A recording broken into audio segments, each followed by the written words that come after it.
streaming.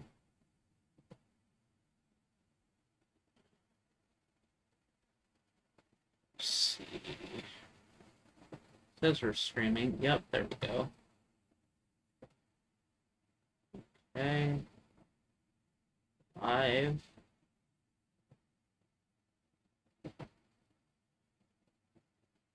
Got it.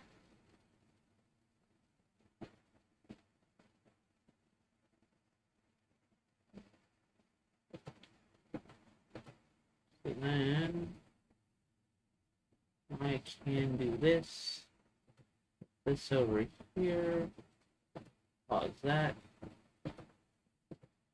And have this up.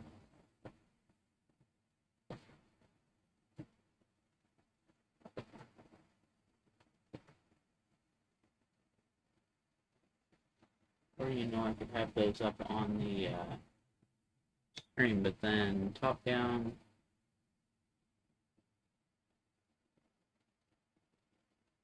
Desktop. Oh shit. Yeah, but even the preview's a few seconds behind. Ooh.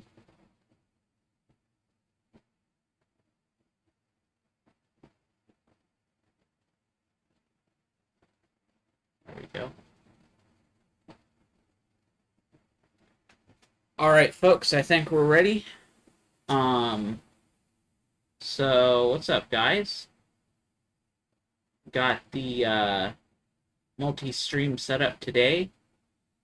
So hopefully this works out okay. And we get somewhere.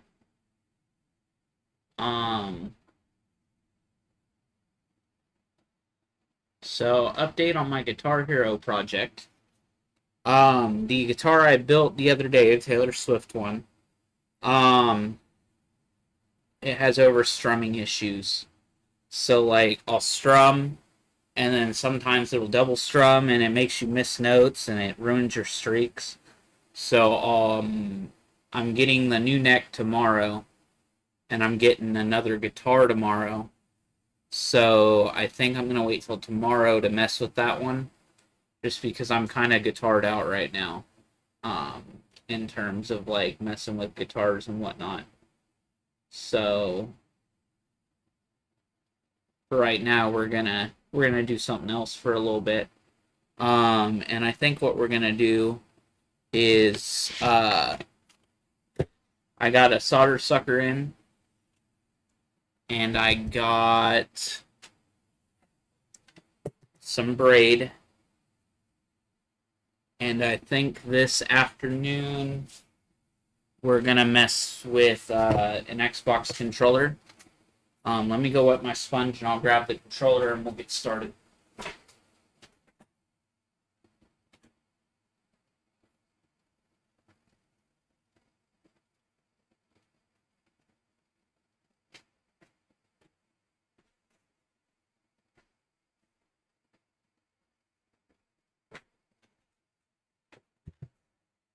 All right.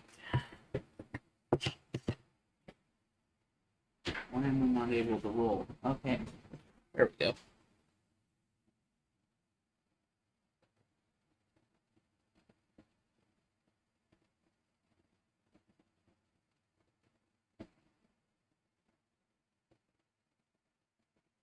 Oops, wrong window. Okay. This is better. That right there will work. Okay, perfect. So yeah. I also need this for a Taylor Swift guitar, because I'm probably going to have to pull those tilt sensors off and move them out so that I can bend them over properly so I can arrange them. So this will work for that, and along with the no clean wick. I don't need these because I have an end on there. Ooh, this is actually made of metal. That's kind of nice. Okay, so let's get a quick review or a quick unboxing on this. Yeah. So you just got a spring in here, the little pin, And then when you push this, it pops that out. And you got the actual end.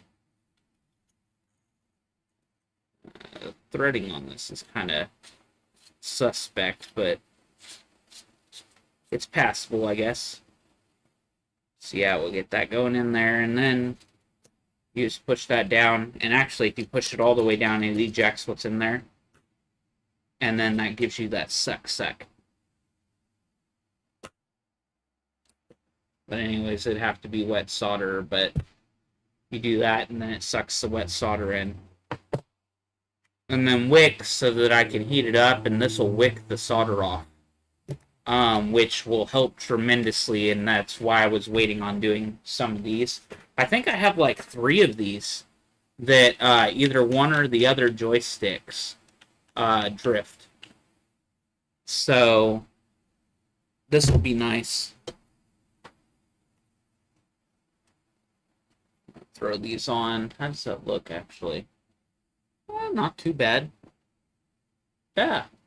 Got my Deku hat on with the ears. I have 2 Deku hats. I have this one with the ears, and then I have the older style that doesn't have the ears. I really like this one, even though some people make fun of me because it has the ears. I don't care. I like what I like, and if you don't like what I like, then that's on you. That's a you problem. That's not a me problem. But yeah, so I got the Deku ears, my headphones, and I need to grab my phone. Ooh. Ooh, why is that not on?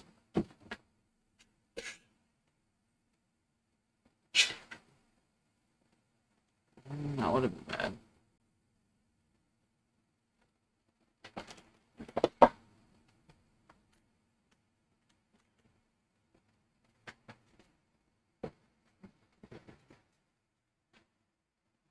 And I'll probably need a Type-C cable.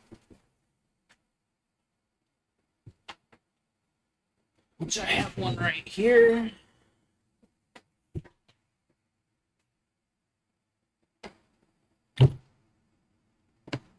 Okay.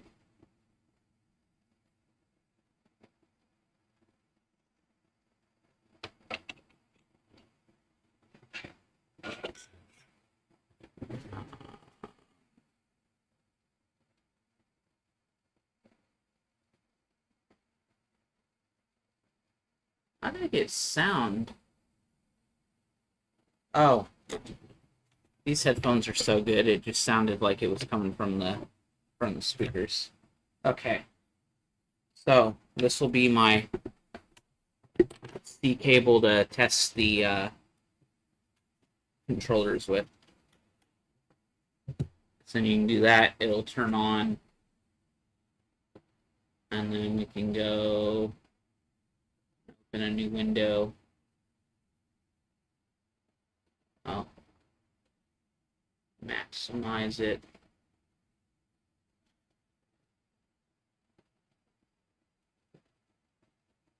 Controller tester.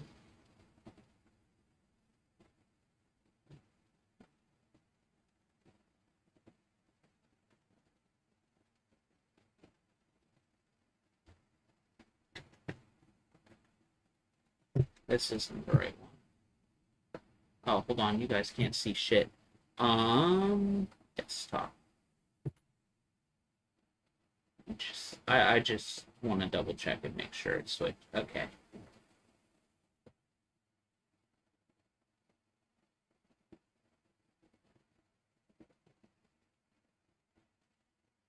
No, that's not it either.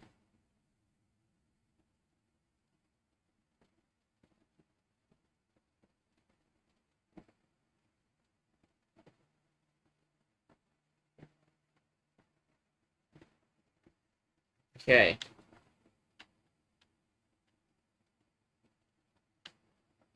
But as you can see, I think it's one of these. I can't remember which one it is. That one. See how it doesn't... See, these work fine. as you can see by the lighting.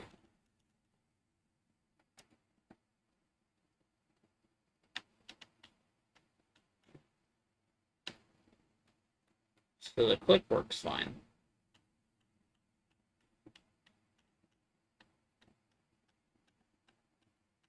See how that direction just doesn't, it just glitches out, doesn't want to go. It just doesn't want to go up there. And it just glitches out, even though I'm good here. You know what? I found another view that I need to have. I need to have desktop plus overhead cam.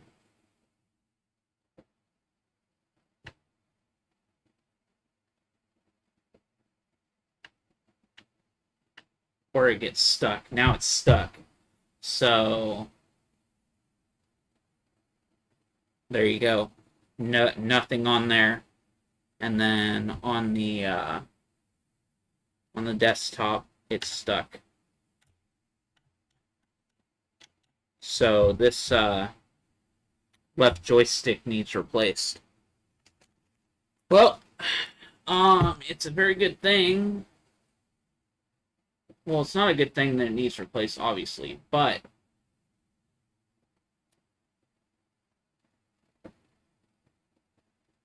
what is a good thing?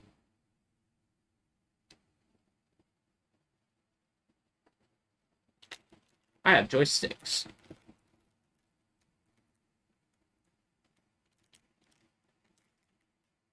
I'm going to try removing the wipers and checking them first, but 9 times out of 10, just swapping the joystick is a better endeavor. Oh yeah, these joysticks work good. Some people were saying these non-OEM joysticks, they don't return to home, da-da-da-da-da-da. They're the same, literally. Most of these joysticks are made in the same Alps factory, and they're the exact same. Except somebody will charge you $20 for 2 of them and say they're OEM, when these ones that are not marked as OEM, I can get 8 of them for 10 or 12 bucks. So we'll see. I mean, it's not going to be, it may not be the exact same, or it may feel a little different, but who cares? These controllers I have, I don't need them. This is the controller I play on. And if this controller fails, I go and buy another one. And then I get warranty. I have warranty on this one, I just go get another one. Because the Elite Series 2 controllers, for some reason, they have a lot of problems with like the A buttons and whatnot sticking. The first one I got out of the box, the A button, was not consistent at all. So I ended up having to do that. Anyways, let me help my brother out real quick. I need to remote in and log him into Steam. So give me just a second here.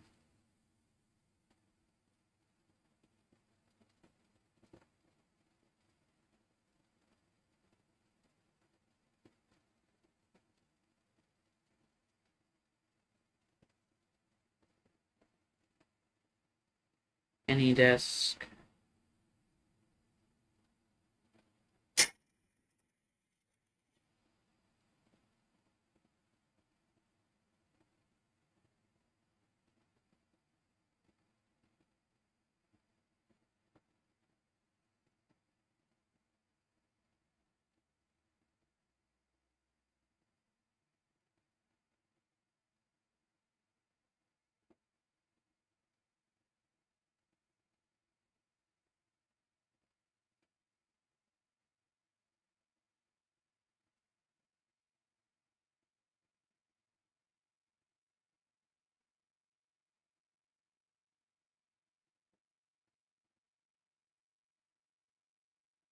And I need to hit the sign-in request. Approve. And And he's logging in.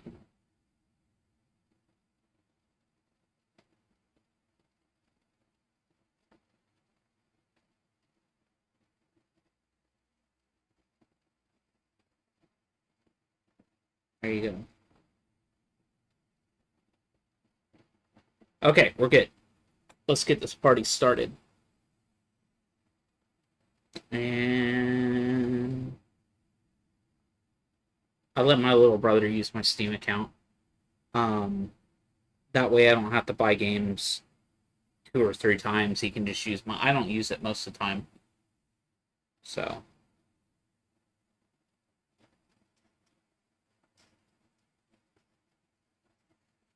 yeah. So let's go.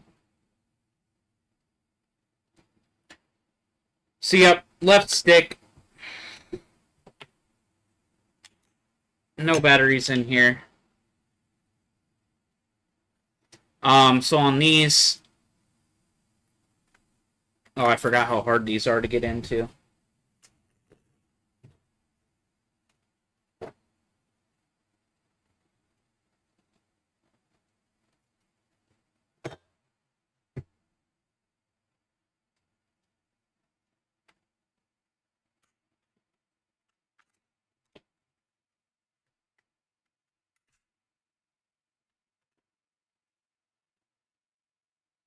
Yep.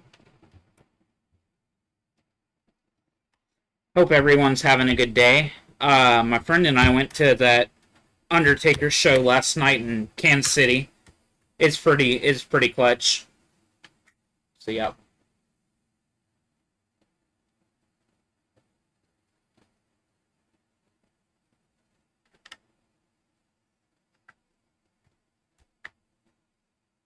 Hmm.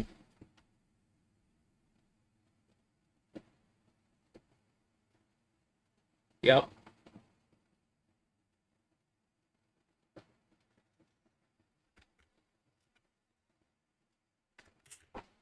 Woo! Okay, so then I gotta remember how to do this, guys. I'm sorry. I haven't been in one of these in years. Might be the one that I already have out. Should be. No, it's actually a 5.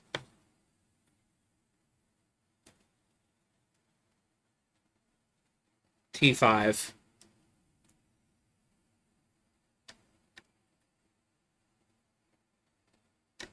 Oh, it's torque security.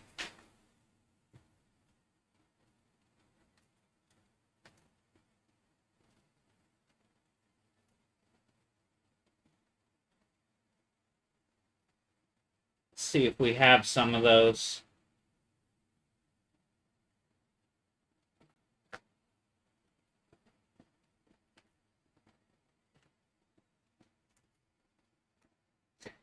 Some people call it like Torque's hole. I always remember them being called torque security.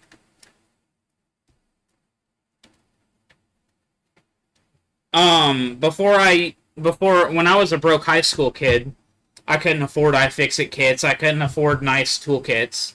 I had to buy the shitty ones at Walmart. And back in like 2015, a lot of these toolkits, they didn't torque security or with the little pin in it. These were new. Like these were not common.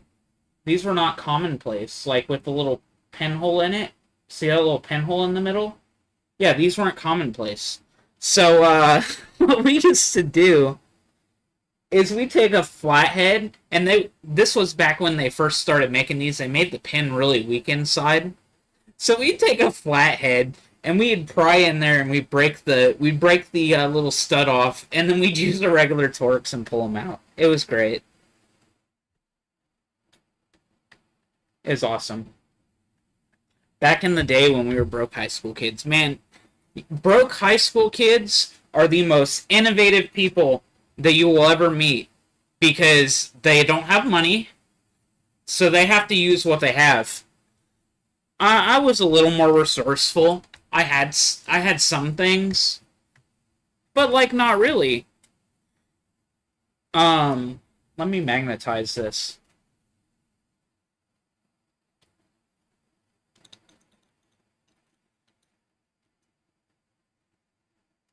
That's better. Okay. But yeah, no, I used to fix you know how PlayStation 3s would yellow light? I had this guy, he was like a pizza delivery driver. Had a whole bunch of like people that had PS3s that were like yellow light of death. So, you know, I used to take them apart. I would do, and this was back in the day, so we didn't know that you had to fix that permanently. You had to take the whole thing off and reball the chip. So I would reflow the chips. I would take them apart. I'd heat them up with the heat gun. I'd reflow them. Good to go. And the guy, and I didn't ask for much money. Like I would fix like five of them for him, and he'd give me like $50 and a pizza because he's a pizza guy. So it was cool because I was a broke high school kid. He would bring me pizza. Worked out. It was great. Back in the day, man. Nowadays, we're not so broke anymore. And when we need tools or whatnot, we just go and buy them. And if we can't get them right now, we wait until I wait until I get my next paycheck or whatever, and I go and buy it. So, is what it is. But yeah, just a little flashback to the good old days. And then there is a screw in the middle under this label. I usually just poke through the label, because who cares? So then this top piece comes off.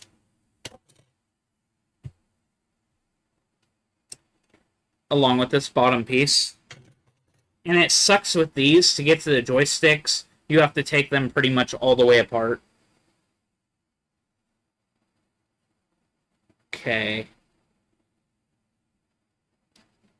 Yeah, it's already getting stuck. So like on this one, whoop, whoop. This is a good joystick. Doesn't get stuck, returns to home. Look at that. Sometimes it returns. Nope. That one is. And it could just be dirty or something, but it's very likely it's just bad. Okay, so you have to go from the back. And you know, I would like desolder these, but I really don't want to. So we're just going to be a little extra careful. These I might have to desolder. Yeah, these I might have to desolder.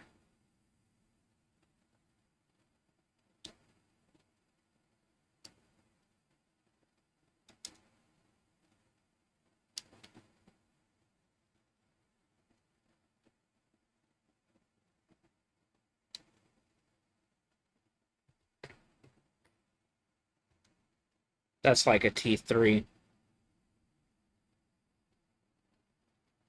Or it might be a T5. That was a T7. I forgot that's a T7. Stay here. Okay.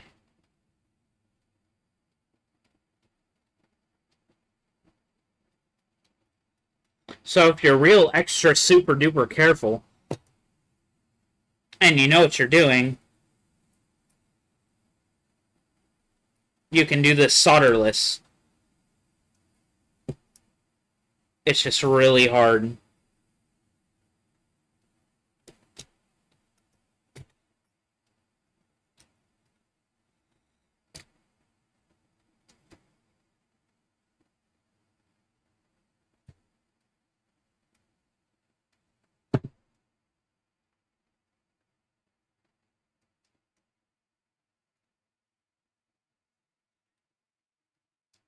Well, never mind, because the joysticks are on this one.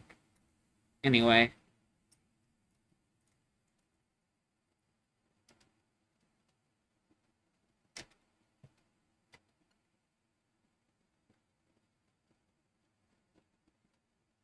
Kind of looks like these ones were fixed before.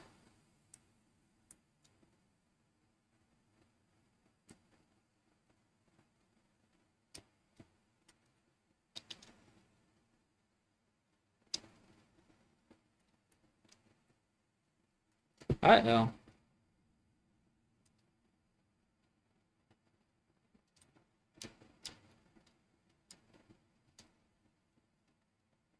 Okay, yeah, for simplicity's sake, I'm going to desolder those two cables. It's not very hard to put those back in there anyway.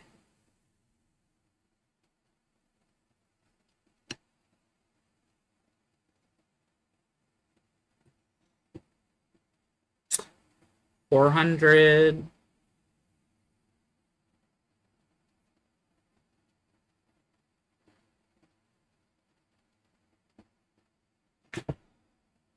You know, I've thought about moving this camera like down right here and then pointing it up. I might try that next stream. That way when I'm looking down like this, you guys can see me.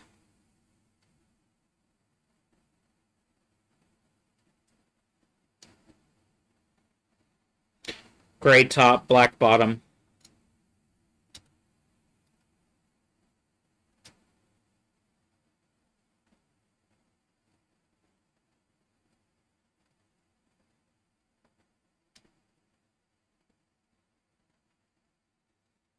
I have to...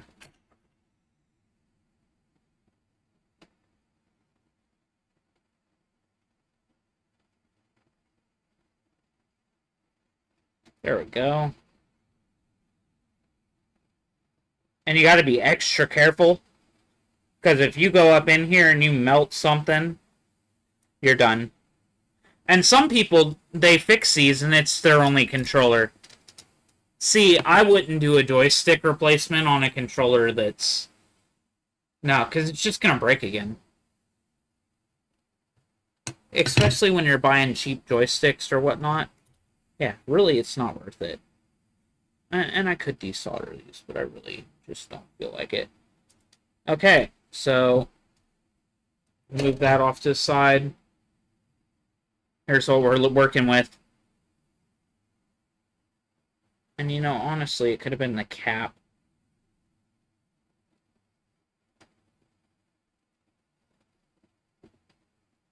See, and outside of the...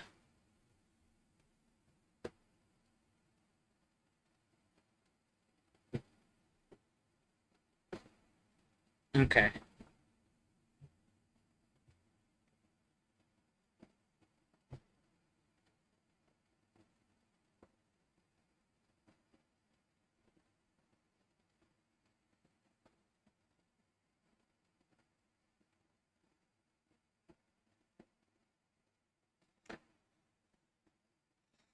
Let's see.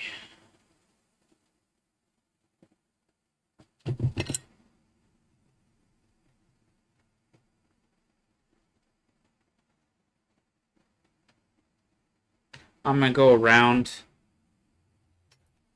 and add solder to these.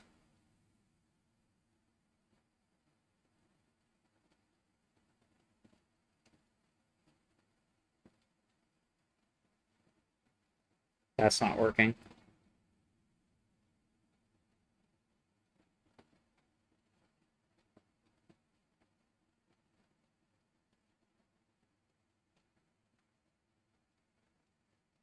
Really, on these, you're supposed to use special solder that has a lower melting point.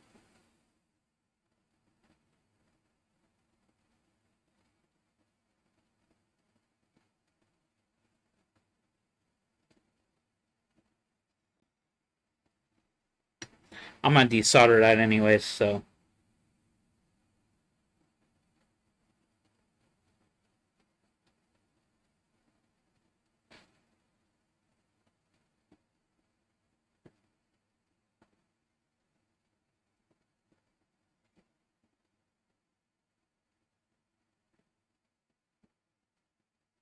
Just wanted to get some fresh stuff on there.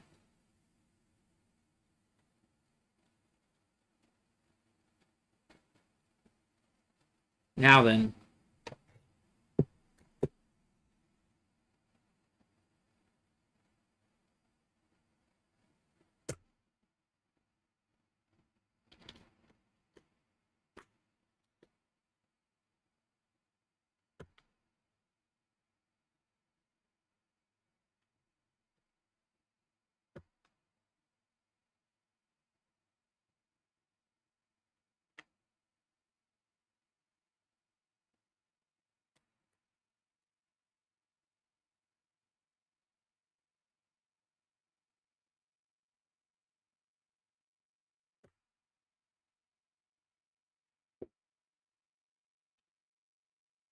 And then... Ow.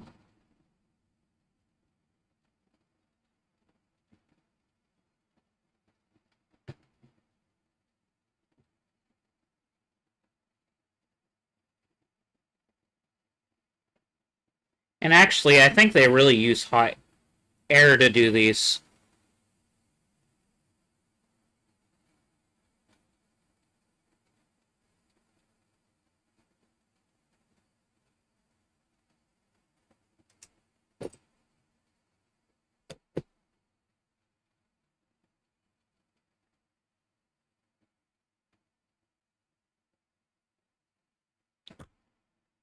There we go.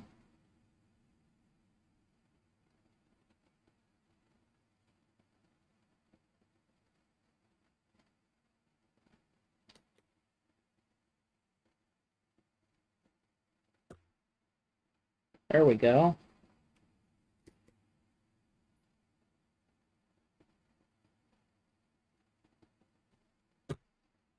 Nope.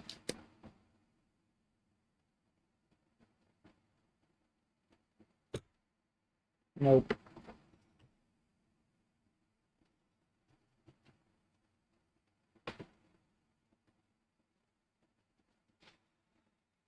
Let's see.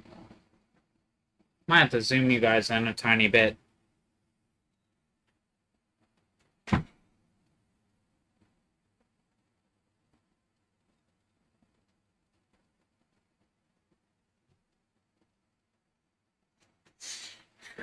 Okay.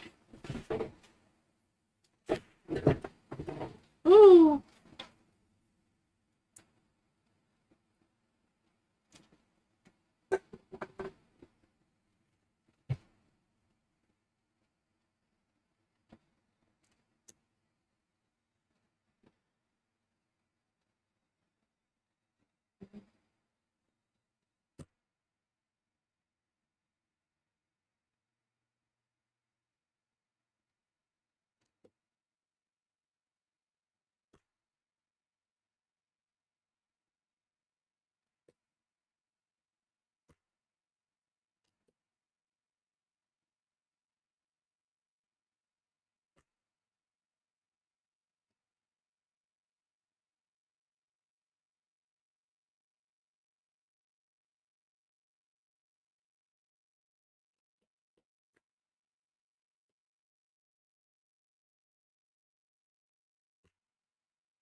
I'm not doing it right.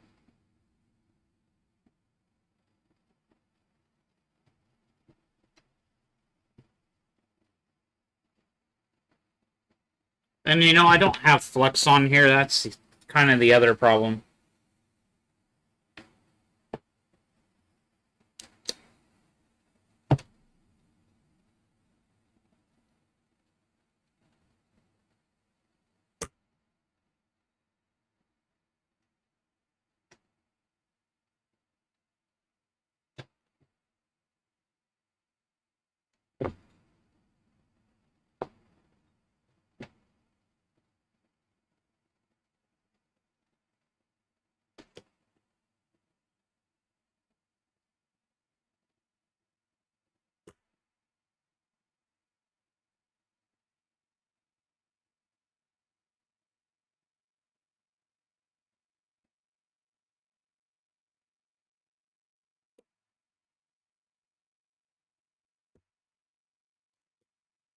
This is hard.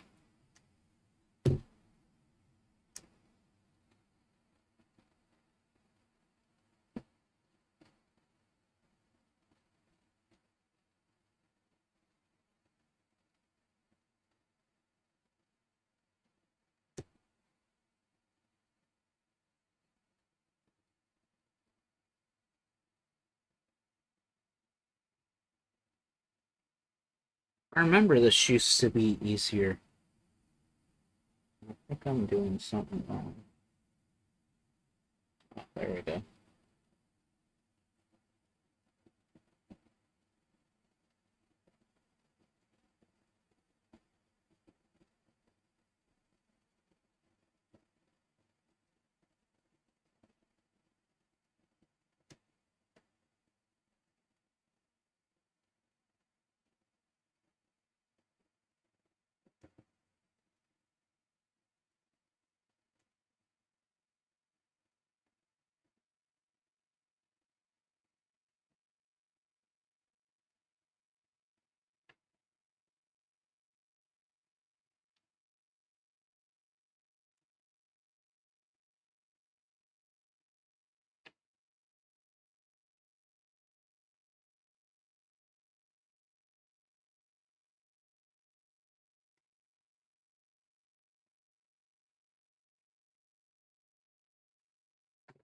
Okay.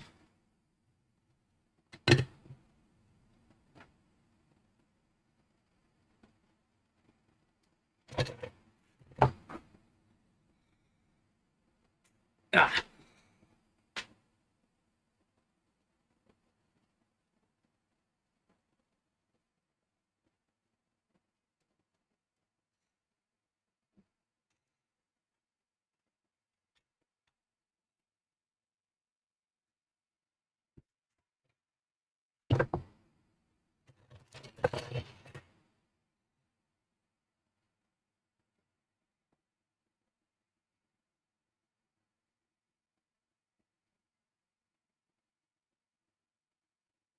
So I'm gonna fray this out. Makes it a little easier.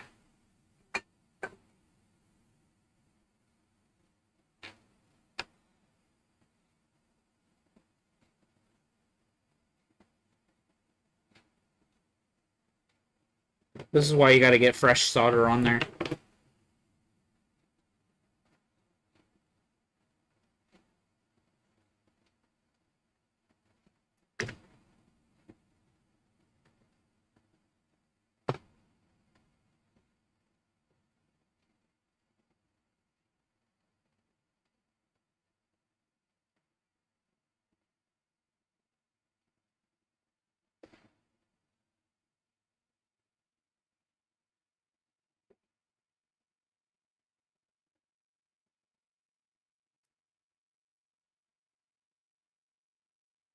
Okay.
Damn.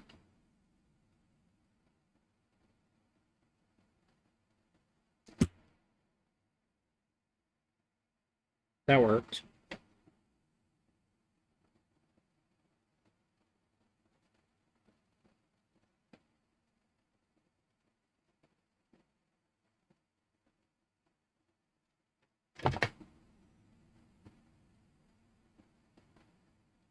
That's why I was having difficulty. It got jammed.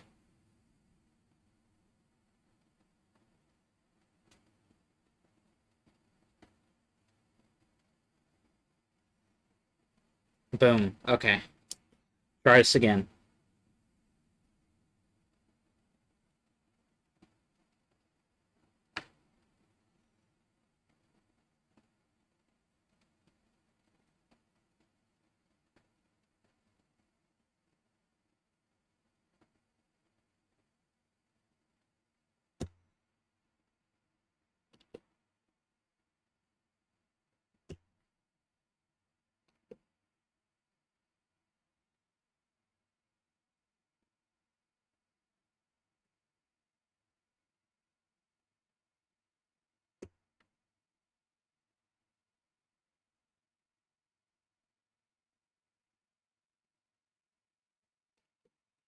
I don't know if I don't think I pulled out my hot air station.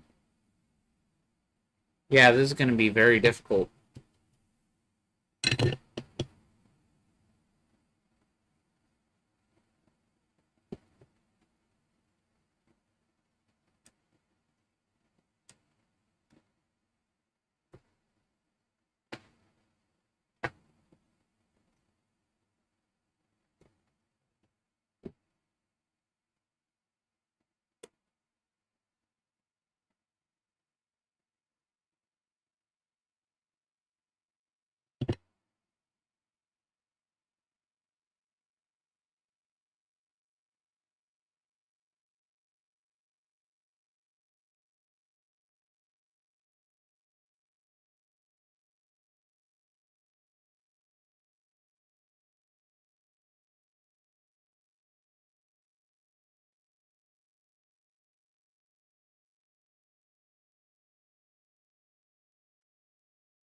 Go.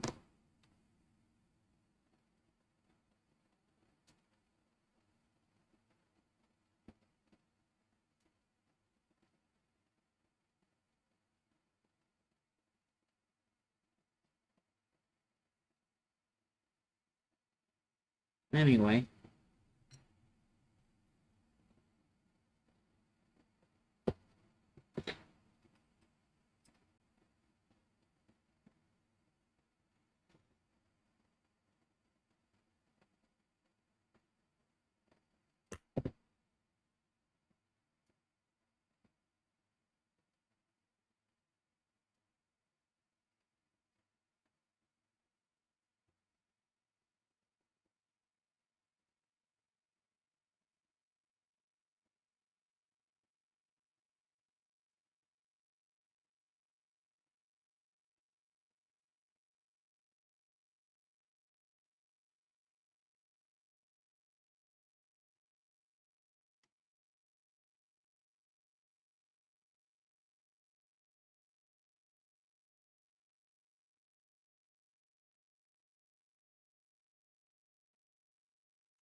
Boom.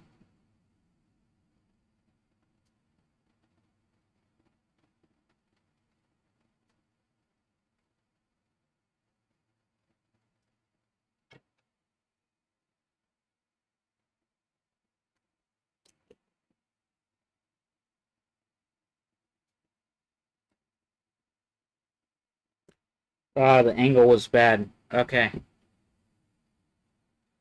It's hard when shit moves on you.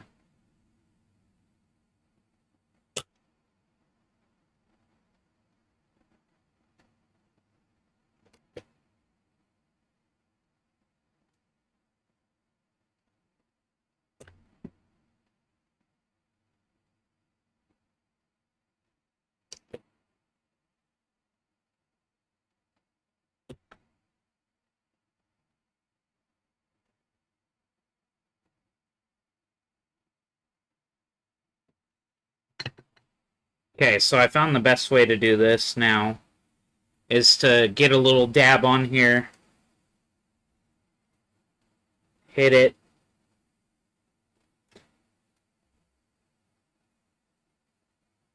hit it,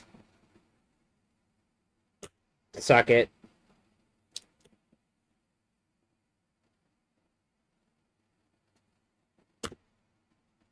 And you gotta get in there just right.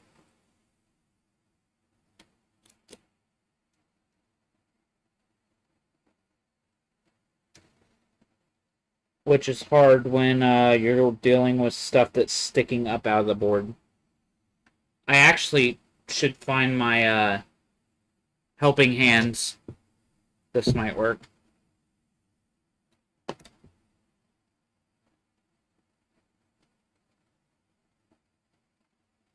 There you go.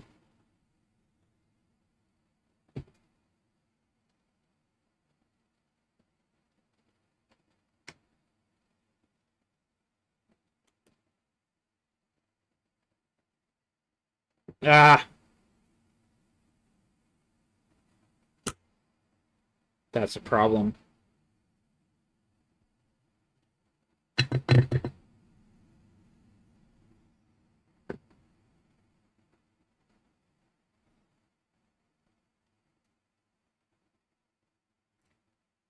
Might be able to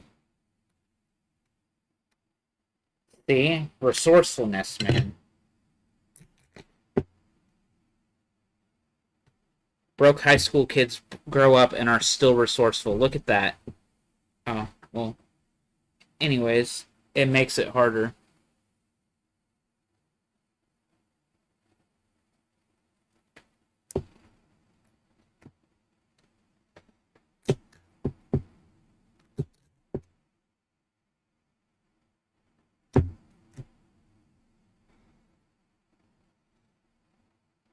There we go.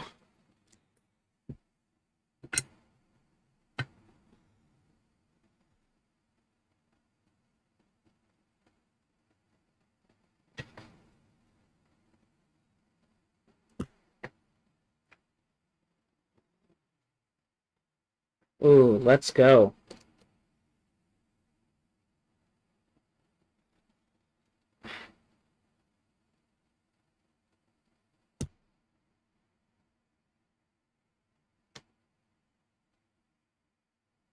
And you gotta be careful not to knock anything off this board. That's why I said this is not really good to do if this is your only controller.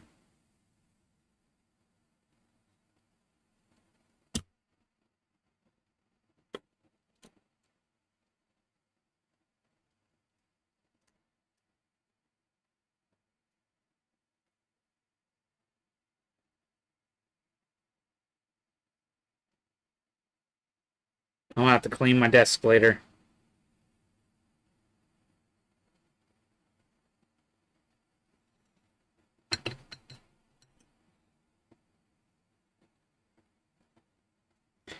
Time to choose.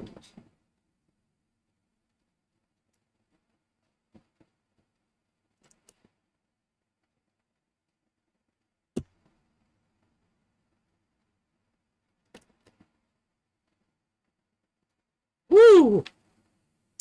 That was a biggie.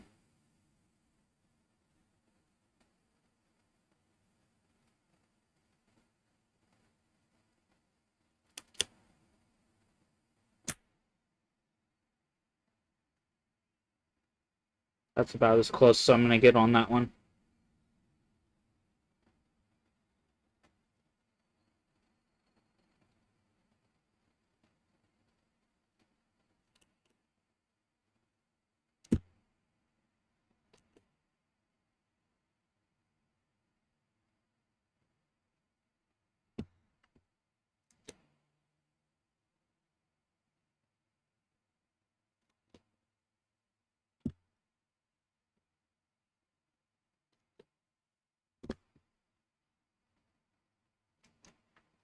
It might be a speed thing. No. Nope. See, nah. That one might need wicked.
That one went.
Yeah.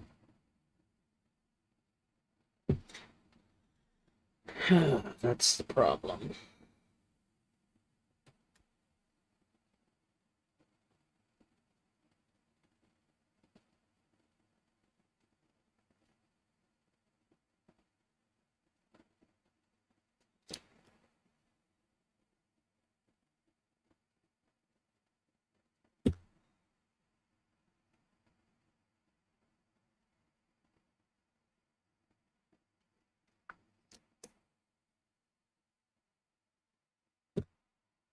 That hurt.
Okay.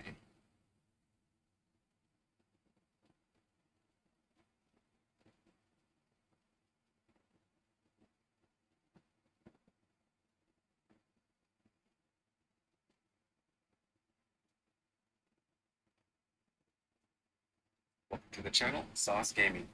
In this video, the next misunderstanding primarily fires on the wearer's torch, as if people come in people they can understand how poorly the knock on us and a start is very specific reading. This for the starts for the Elite controllers is at about 10%, and the app if you prefer. Here on the right, joysticks looking the controller apart, kind of sticker to move apart, whereas the optimal for it's important to mention there are two types of through holes that Microsoft uses for their motherboards. On the motherboard with the larger through holes, the joystick should be able to be removed in one piece without needing to deconstruct it, and I'll briefly show how to do that in a little bit with just a soldering iron.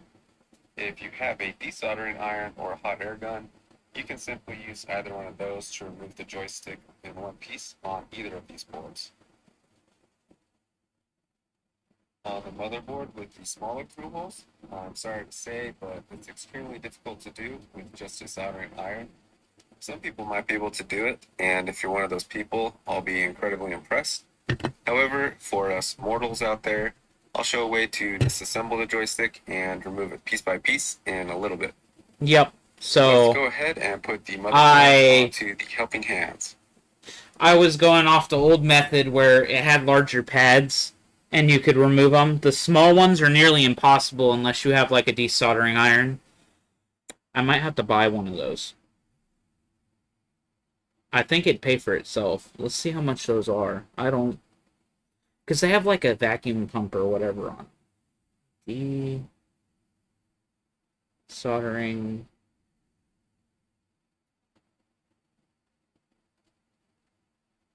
See if I can use it on my Heiko. Oh, shit, no.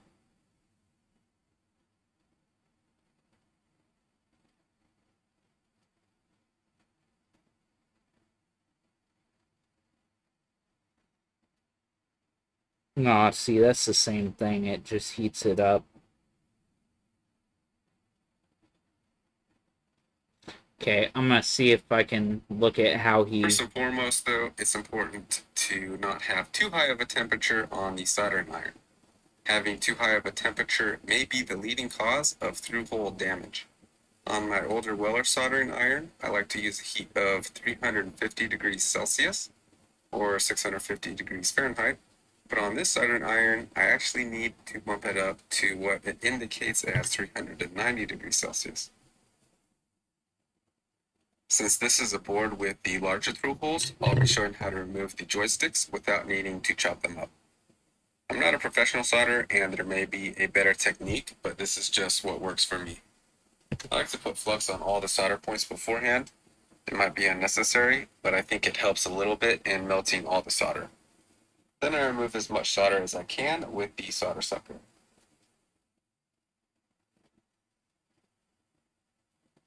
I've just also damaged the board.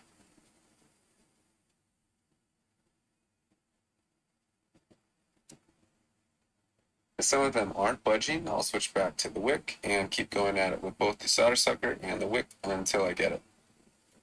Sometimes even these ones can be pretty difficult, and if that's the case for you, you may want to just try the disassembly method after all.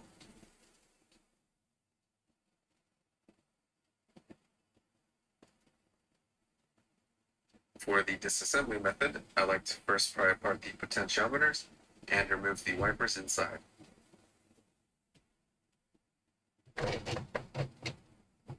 Alright, we're switching approaches here. Let's see. Flatheads. Flatheads. Square bit.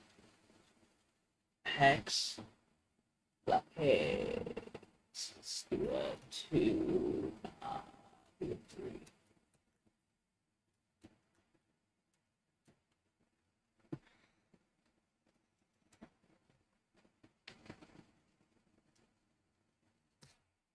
3. That's not good for the board.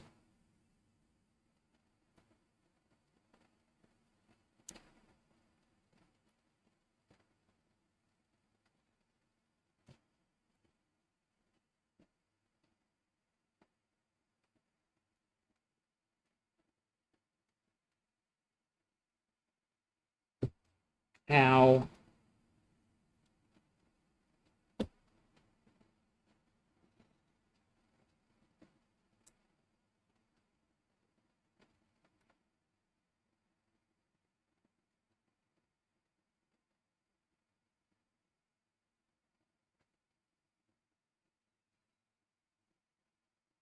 Oh, yeah.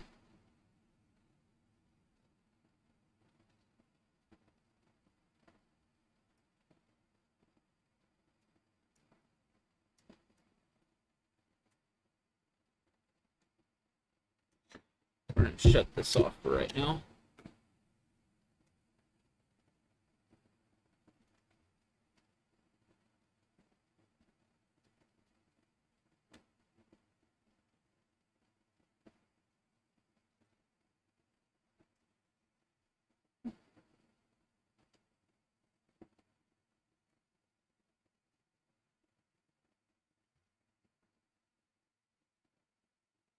Oh, yeah, those wipers are bad, boy. Bad.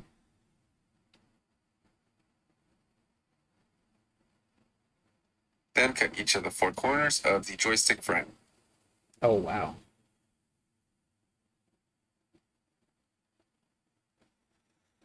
Okay, this is going to get very destructive.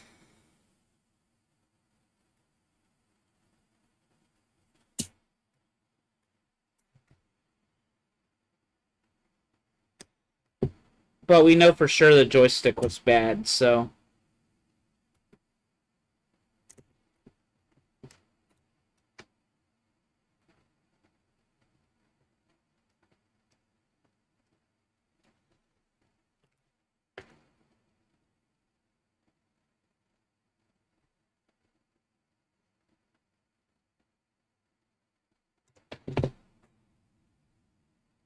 There's a little gray retaining clip that needs to be removed before removing the central part of the joystick.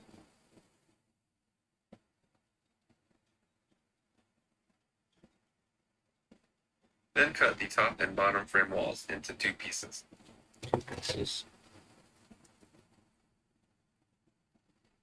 The button piece has four posts. Try to cut as high up on each post as possible so that there is something to grab onto when removing them later.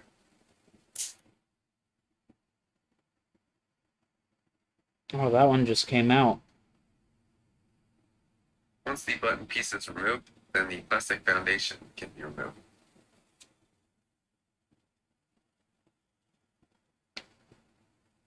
Once the button piece is removed, then the plastic foundation can be removed.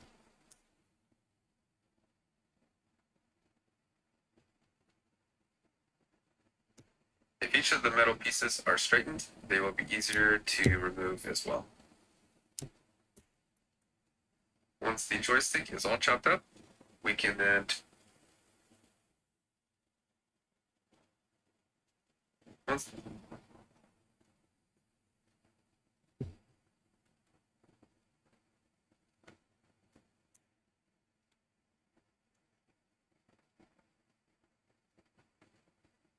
That one's still soldered.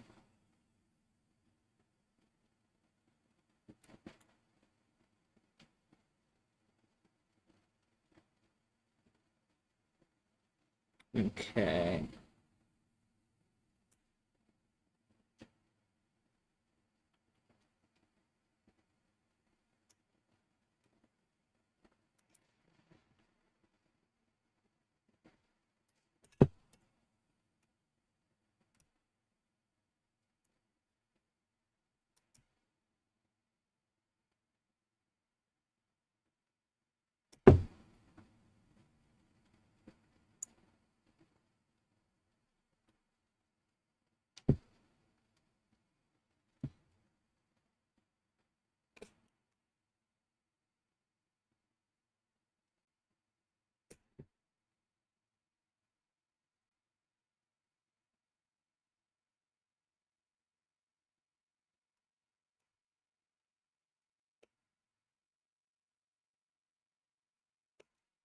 Okay. Don't cut that part.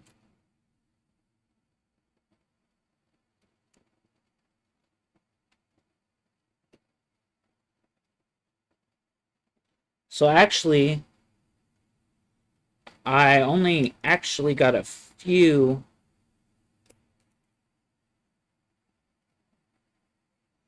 of these off of here. So,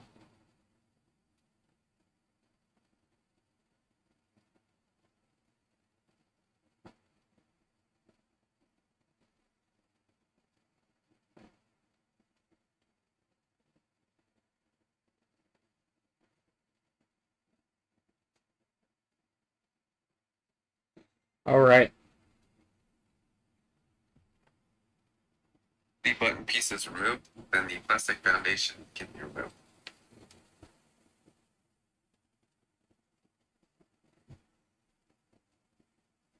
If each of the metal pieces are straightened, they will be easier to remove as well.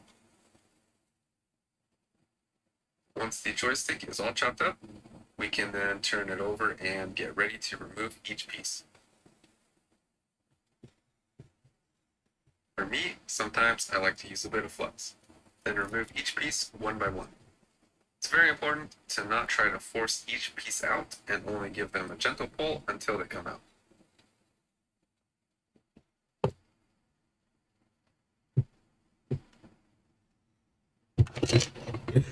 Oh, shit.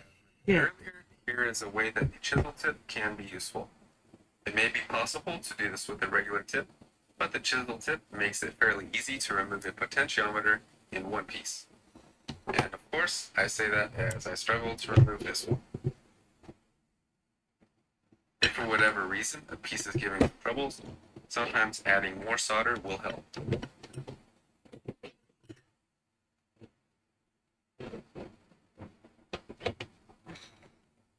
The other way to remove the potentiometer is to chop them up, as well as remove them in 3 pieces. Damn. The joystick pieces are removed, then time to remove the solder. I'm gonna have to throw that away. So I accidentally set my iron on this instead of in the holder, and almost melted my cable. But we need to do one more step before we do so. This part right here is the main principle for manually calibrating them. On the inside of the potentiometers, there are 3 small nubs on 3 of the corners. We'll want to cut these off. Be sure to not cut off the 2 side tabs though. Those are what hold the potentiometers. There are 3 small to put in the new joysticks, but we need to do one more step before we do so. This part right here is the main principle for manually calibrating them. On the inside of the potentiometers, there are 3 small nubs on 3 of the corners. We'll want to cut these off. Be sure to not cut off the 2 side tabs though. Those are what hold the potentiometers in place. If you don't have a microcutter, a regular old razor blade should do. Be sure to not cut 3 pieces with this one. Oh, he's using a chisel tip.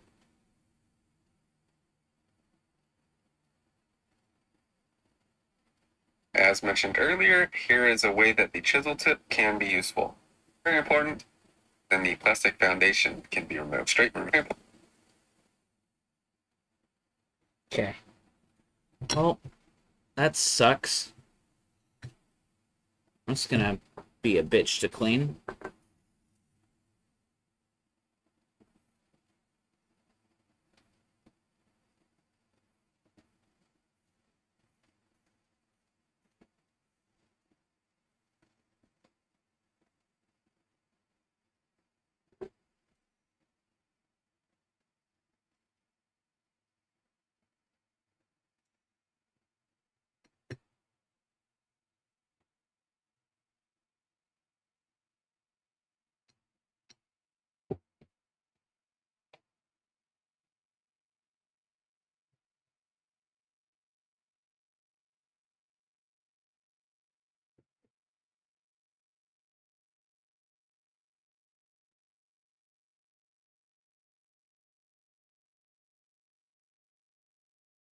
Wish I would have left a little more something to grab on this one.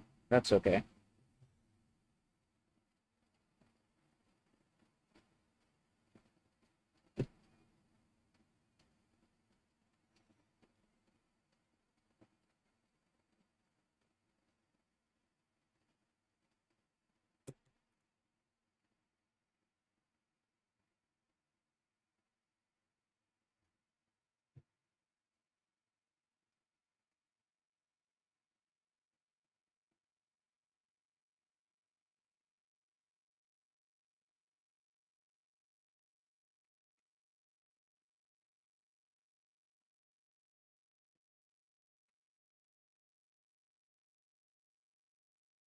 It does not want to come.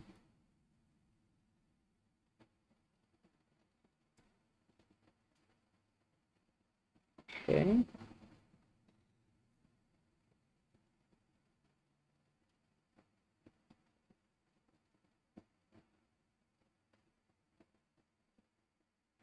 Hell yeah. Okay, these are going to be a little harder.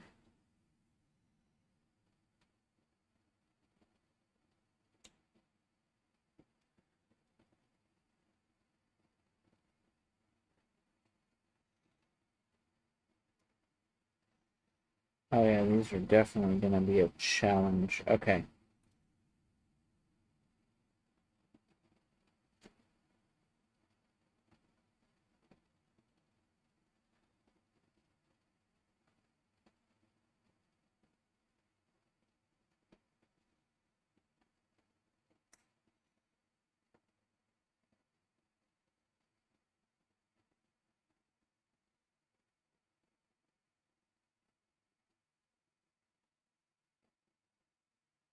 Boom.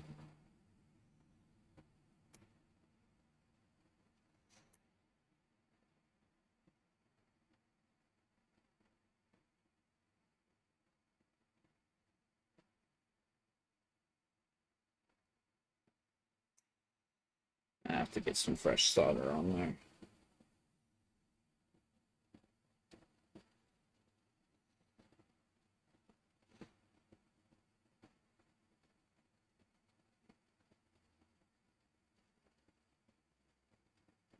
Would help if I had some helping hands. I do, I just don't want to pull them out.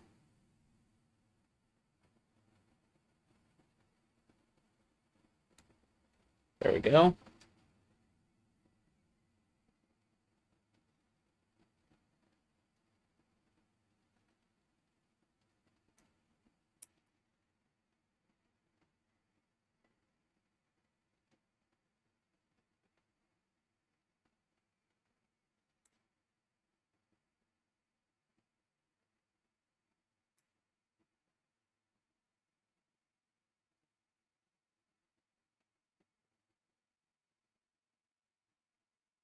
I might have cut that one too short. Might have cut that one too short. And I just cut it really short. That was a great idea.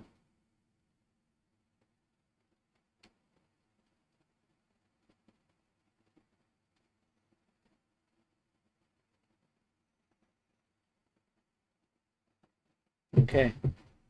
This is going to be very difficult now.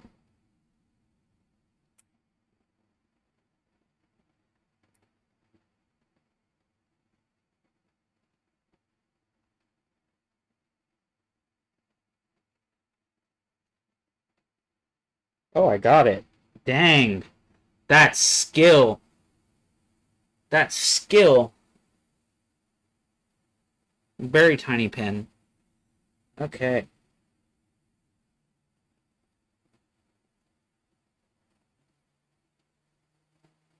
And I can solder suck that one out.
See, I'd have to heat all three of those at the same time.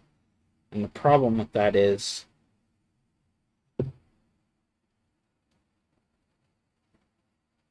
No, I'm not capable of doing that. Okay, so we're going to have to go back to this method.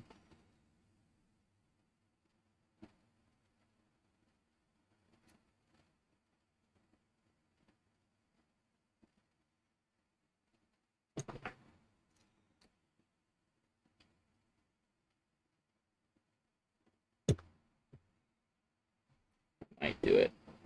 Oh yeah, that baby's loose. Okay, so now I need to get that middle one. Or actually, I can get this other end one. And if I can get this other end one, I can just wiggle that middle one out. Nope. Try again. Ow.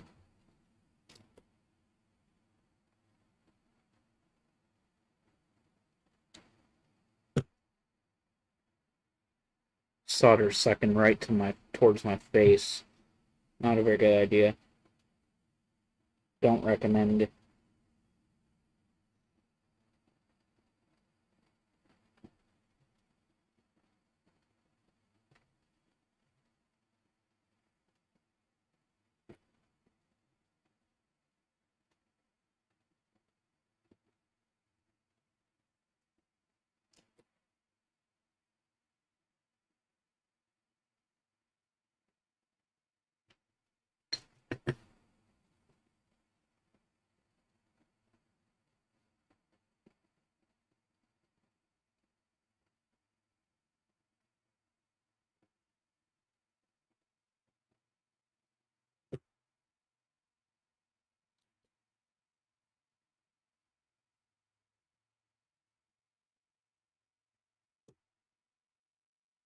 Yeah, that's a hard one.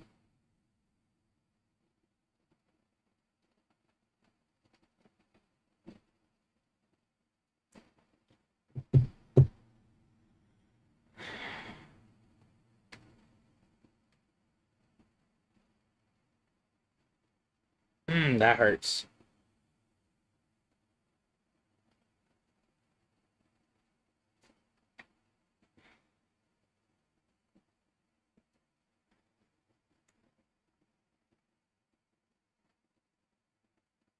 Um,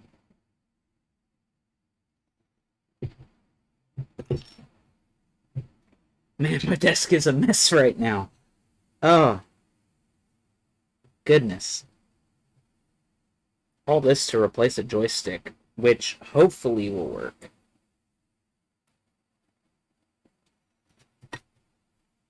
Yeah, I'm just gonna have to.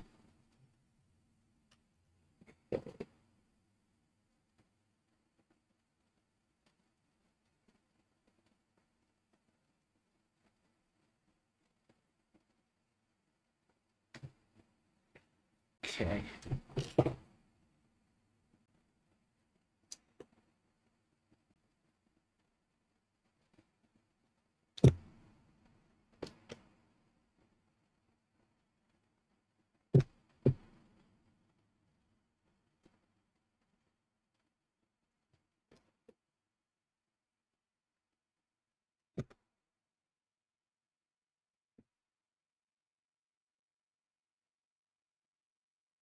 I might just cut this into pieces at this point, too.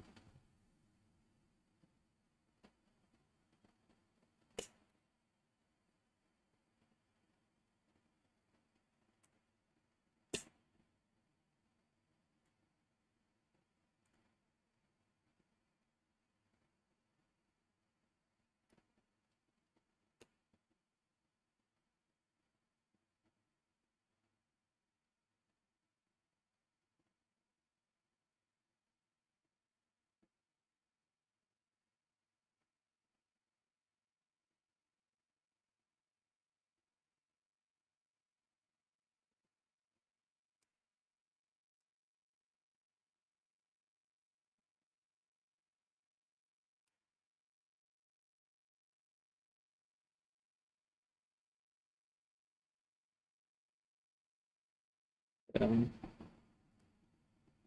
I didn't leave enough on that one. Holy crap.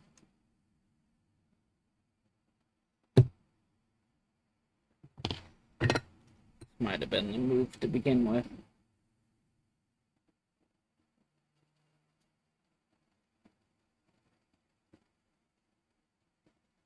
Okay, I need more solder now.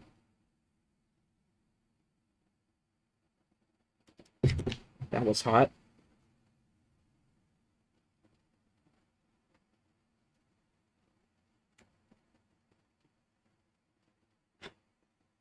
Now those will be easier to suck out too.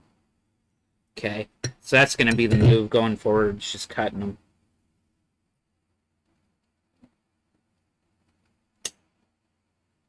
One.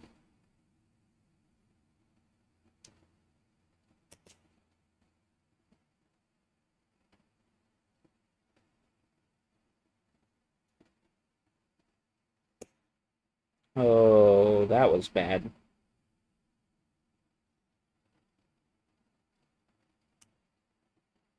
Those are some shitty cuts. Okay, this is going to be hard.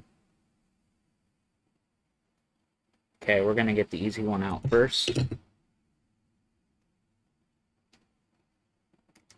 Boom. Oh, and that one cleaned itself too.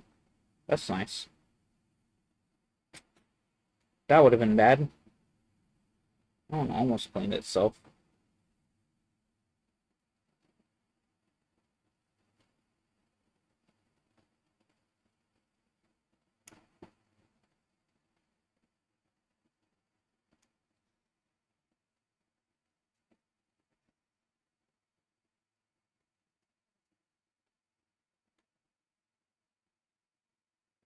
It's almost clean.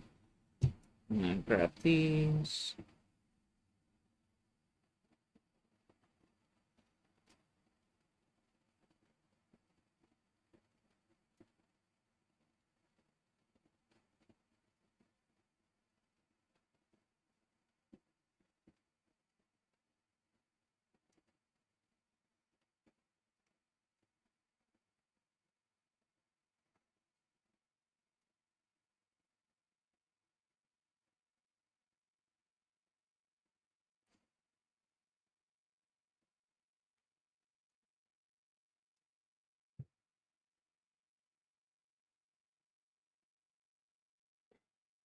There we go. Those are, look at that.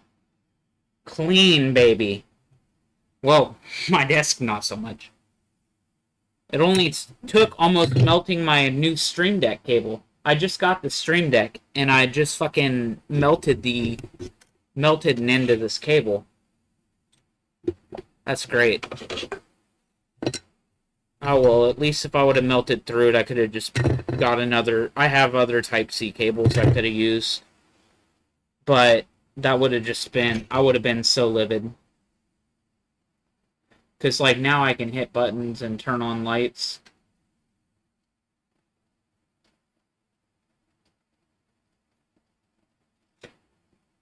And I can switch. I can switch views, which is pretty cool. Made the piece here. Be sure to here is the main press.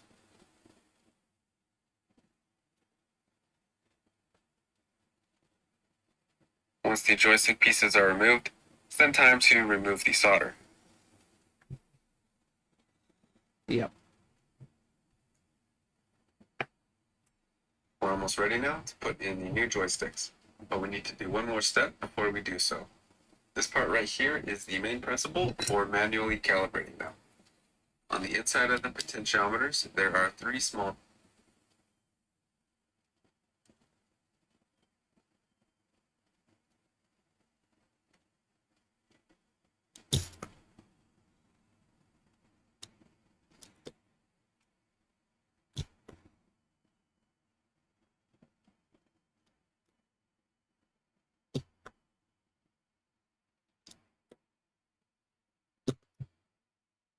Damn.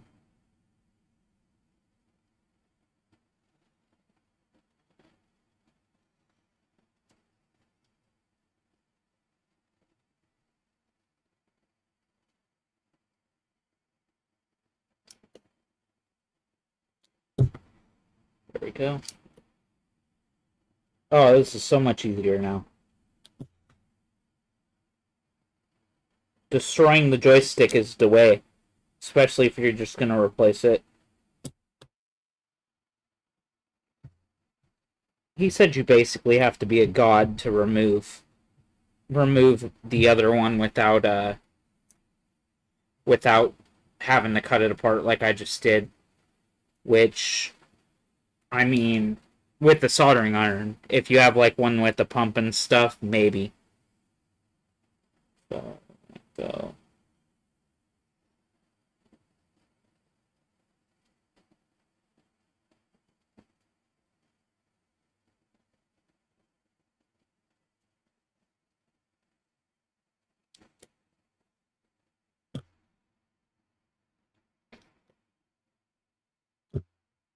There we go.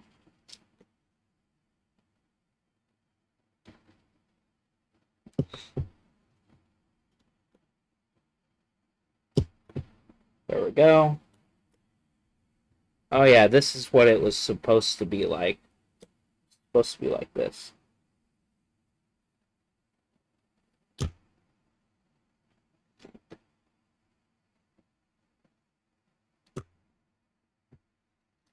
Oh yeah, this is working like a champ now.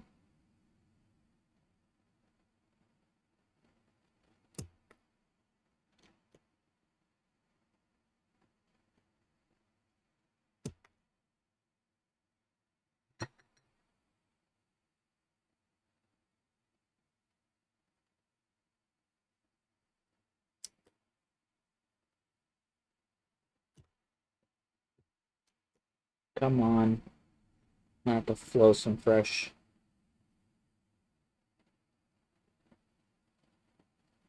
There we go. Now it's shiny.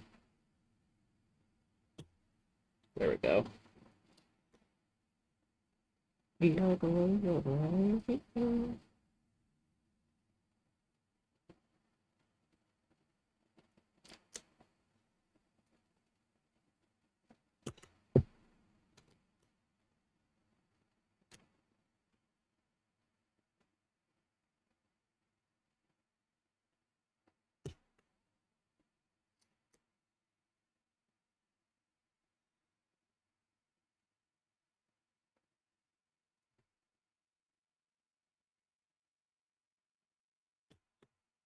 Ah,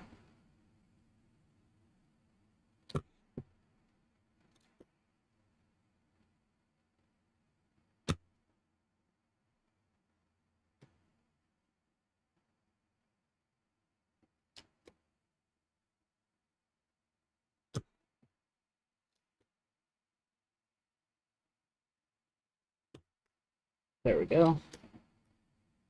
I've probably ruined this board by now.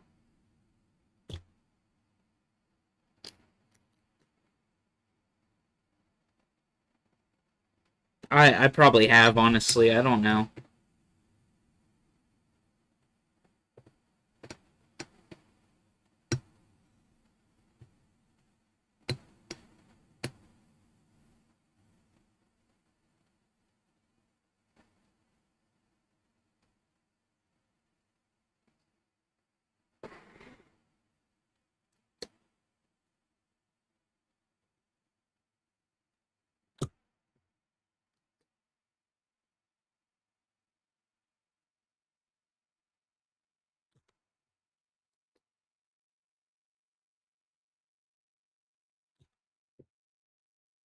Whoops. That was backwards.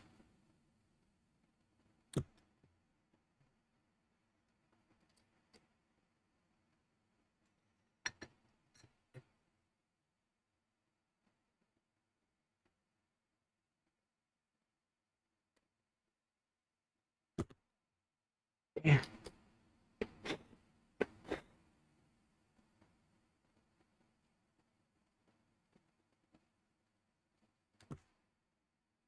almost.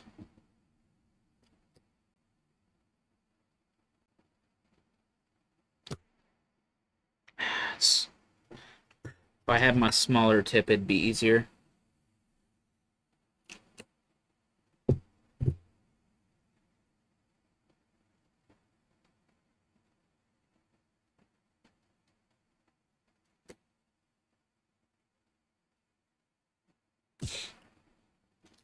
Ugh.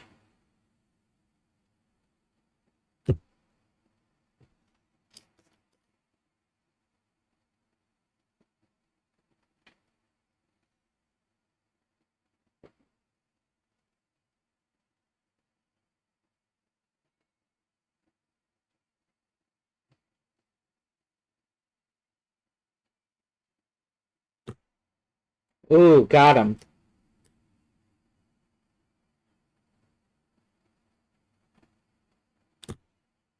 There we go. Hey, hey. Look at them clean holes. Na na na na. Ho ho. I just hope I haven't broken the other joystick. Oh gosh. To have to take this back apart and go through all that. Hey, it'd be easier the second time, I guess. Or if this doesn't work, kind of a waste of time, but we're having fun. Nubs on 3 of the corners. We'll want to cut these off. Be sure to not cut off the 2 side tabs though. Those are what hold the potentiometers in place. If you don't have a microcutter, a regular old razor blade should do. Try to get them as flush as possible so that when they're on the joystick, they can swivel freely. Then test them once they're on the joystick to make sure that they do. That very small amount of movement is usually all that we need to get the joystick centered pretty well. There's also a few other tricks that we can do to manipulate them a little more, which I'll show in a little bit. Once that's all done, we can go ahead and place the joystick onto the motherboard. Sometimes we'll need to adjust the pins so they line up with the through holes. Once the joystick is on, it's time to solder on the base of the joystick. I like to get it flush by soldering on one of the pins first and adjust it while the solder is melted. Do not solder on the potentiometers yet because we still need to test and calibrate them. The purpose of soldering on the base is so that there isn't any movement from the base while we're twisting and testing the potentiometers. It also allows us to change potentiometers easily if we need to. Now we're getting to the fun part. In order to test the potentiometer on HTML5gamepad.com, we need to bend the pins so they make contact with the board's through holes. Here I try to bend them inward, and I don't know if it's just me, but I believe bending them outward instead actually does a better job. Either way, the goal here is to get a good connection. Once the controller is plugged in, we'll likely need to fiddle the potentiometer pins a little more to get a good connection. Here I'm trying to get both at the same time, but it's also possible to do them one at a time if preferred. Our main goal is to get a position within plus or minus 0.10 or plus or minus 10% on each axis. To do that, we'll either be moving the potentiometer clockwise or counterclockwise, and this will depend on which direction it needs to go to get closer to the center. To get the x-axis to go left, adjust the x-axis potentiometer clockwise. To get the x-axis to go right, adjust the x-axis potentiometer counterclockwise. To get the y-axis to go down, adjust the y-axis potentiometer clockwise. And to get the y-axis to go up, adjust the y-axis potentiometer counterclockwise. Simply put, you can think of it as pushing in the opposite direction that you want it to go. Interesting. If needed, one further trick to get the most rotation is to bend the pins sideways. Bend the pins a little to the right for clockwise, and bend the pins a little to the left for counterclockwise. If you're confused, don't worry, I'm going to give a lot of examples with both of the joysticks I'm replacing. I'm also going to give a few other tips and tricks along the way. At this moment, I could actually solder on the y-axis potentiometer, and it would be totally fine because it's within the parameter that we're looking for. But I'm going to try to adjust it a little more in a bit. Instead, I'm going to focus on the x-axis and try to adjust that first. Because we want to move to the right more, I will be needing to twist the potentiometer counterclockwise, which then means I will be pinning the pins to the left.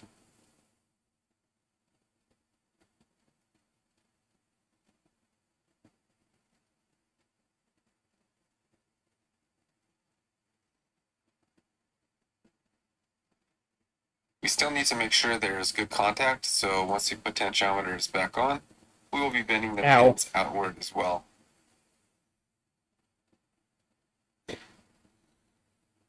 See, I'm not going to do all that, and the reason why We were able to get about is that 15%. if this doesn't work, I'm just going to chalk it, and this controller will just go somewhere. 3318.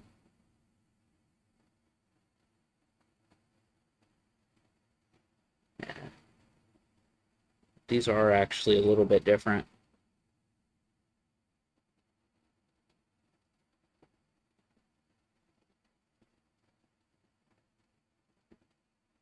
These are looser. I might replace both. I might go through that again and replace them both so they feel the same. Because now they feel different. Yeah.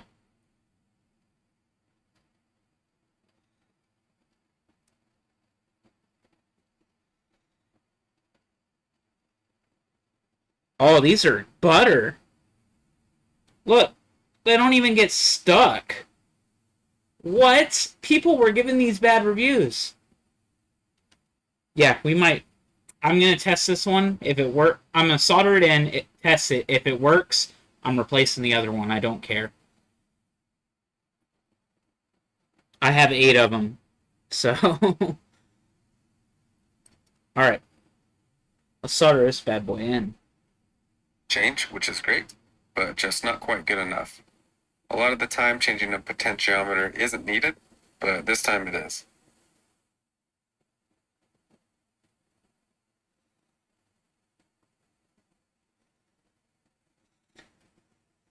I go ahead and grab another one and remove the 3-corner nubs before putting it on.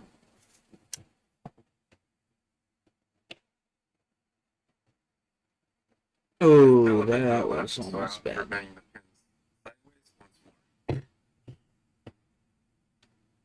I'm still kind of mad about that.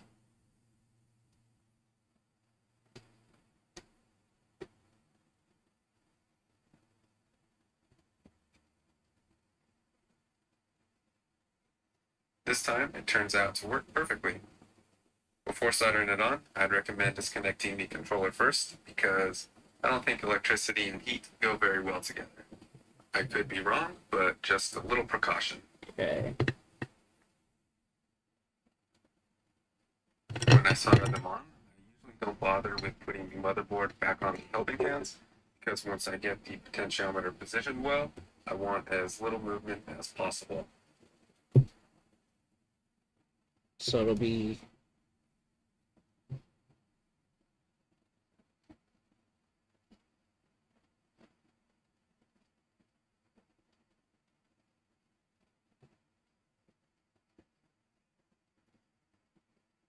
It seems to be really good, so now it's time to move on to the y-axis.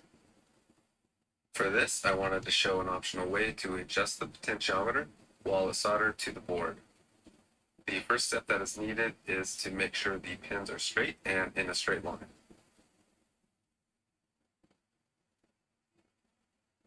Then to make the adjustments this way, all the solder on each of the 3 pins need to be melted at the exact same time. While the solder is melted, it's then possible to push the potentiometer in the direction we want it to go. I accidentally pushed it in the opposite direction, as we will see, and it's not a big deal though because we can simply push it back in the opposite direction, which is what I end up doing.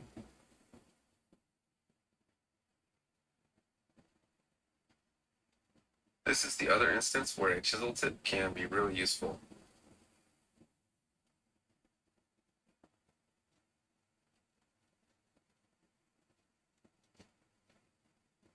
So the centering looks really good, but sometimes when we twist the potentiometers, it can create a little bit of resistance, and that's actually what we find going on here. I notice it sticks a little bit on the bottom, so I heat it up again so I can adjust it a tad more. There we go.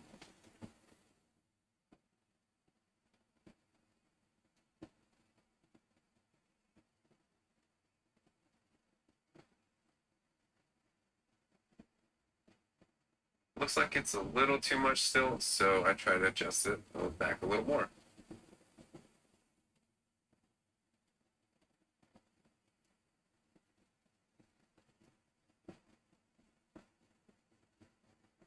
It's important to note that I already knew this potentiometer was fairly close to the center already, so I don't recommend trying this without at least first seeing that it's pretty close to the center. She's in there. Okay. Good to go. So onto the next joystick. All on me.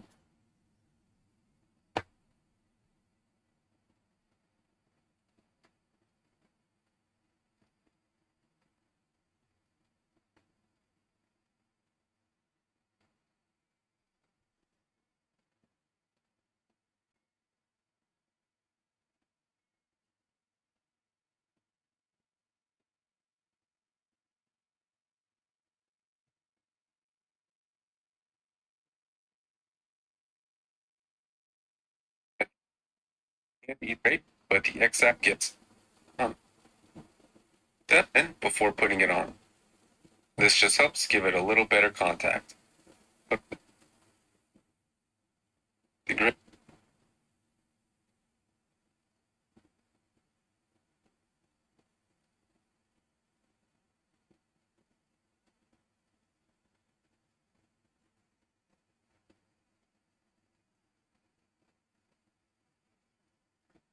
on the Elite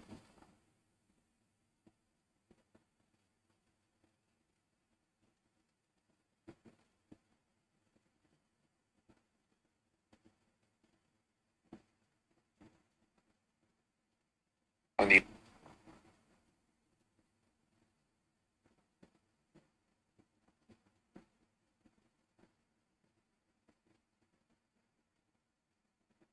on the Elite on the Elite controllers, connect the cord to the motherboard and the backplate. Put on the thumbsticks. Also, make sure that the LT and on the two T6 screws. On this model, connect the wire with the motherboard. Okay. Uh-oh. I knew I was going to do that.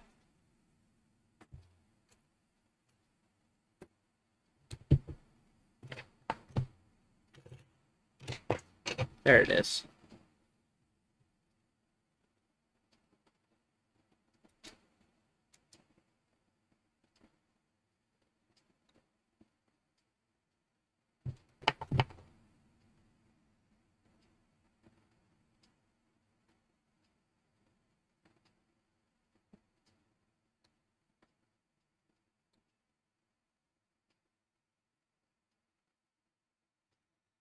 Just want to make sure I make proper contact. Okay.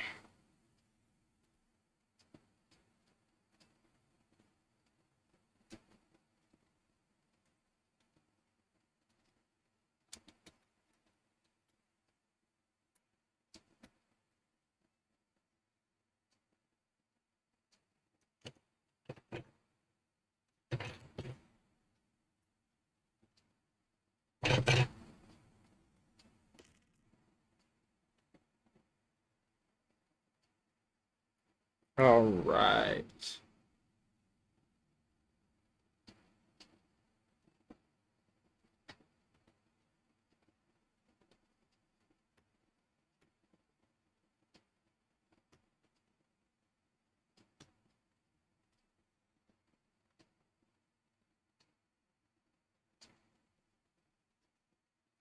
I had them backwards. Whoops.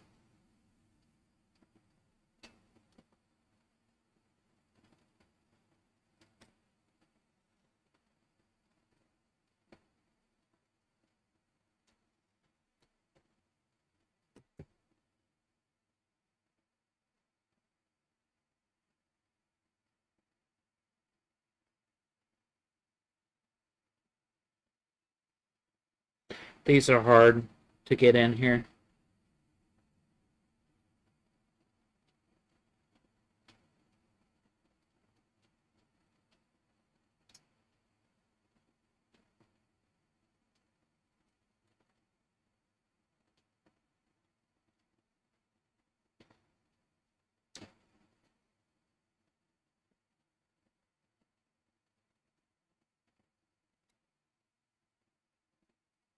Oh shit, this is hard. I used to fix phones, so I'm okay at these. There's doesn't mean they're not hard.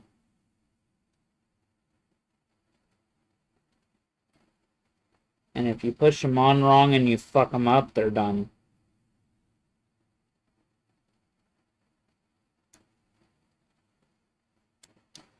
Boom. Put that in the pass-through hole.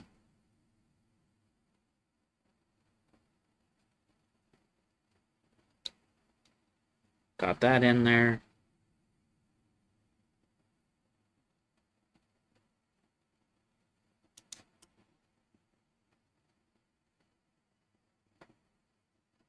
I'm gonna see if it'll work without those cables and the rumbles. Um.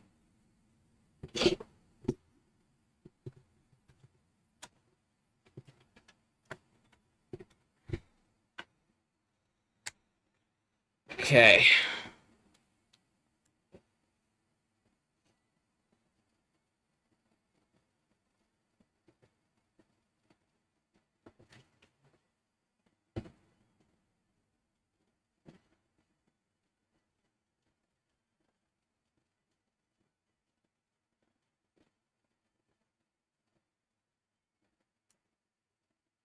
That's better.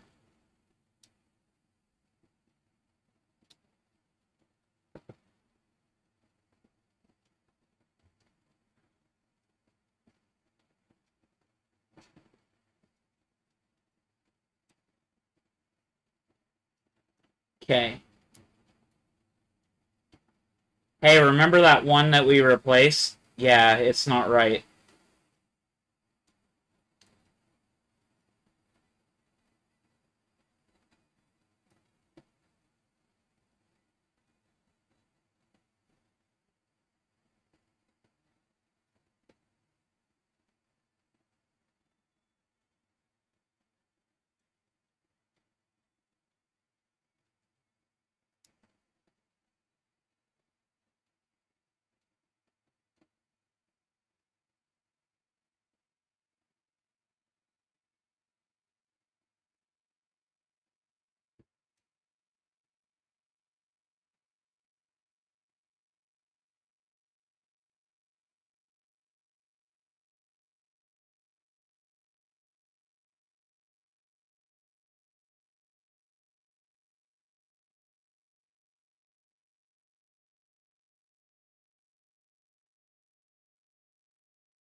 Ah, it's pretty close. That might work. Yeah, after messing with it, it's pretty damn close. And I think I could actually that's enough to be within the dead zone. Yeah, actually after messing with it a little bit. Wait. Yeah, this is the one we replaced. After messing with it for a second, it actually dead zoned itself. I mean, it's the tiniest bit off. But boom. Oh, wow.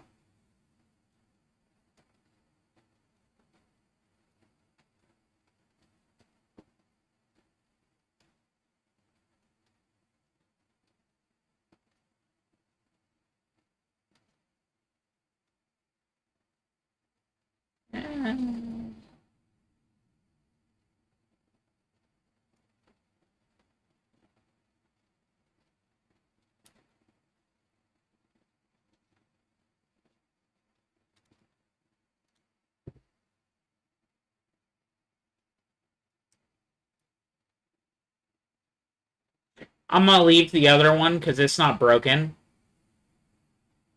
And we're gonna call that good.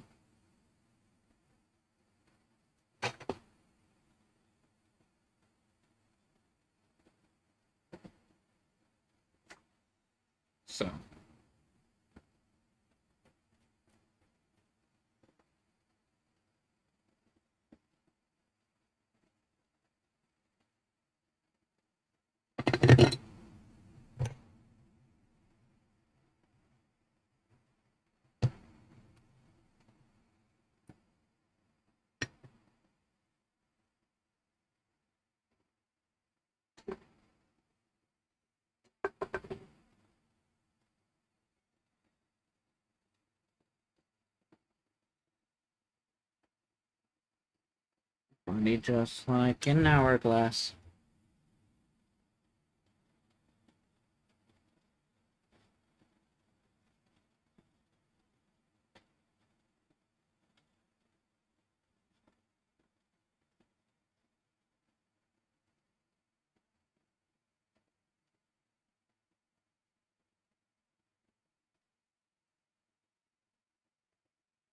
Okay, I'm gonna wick those.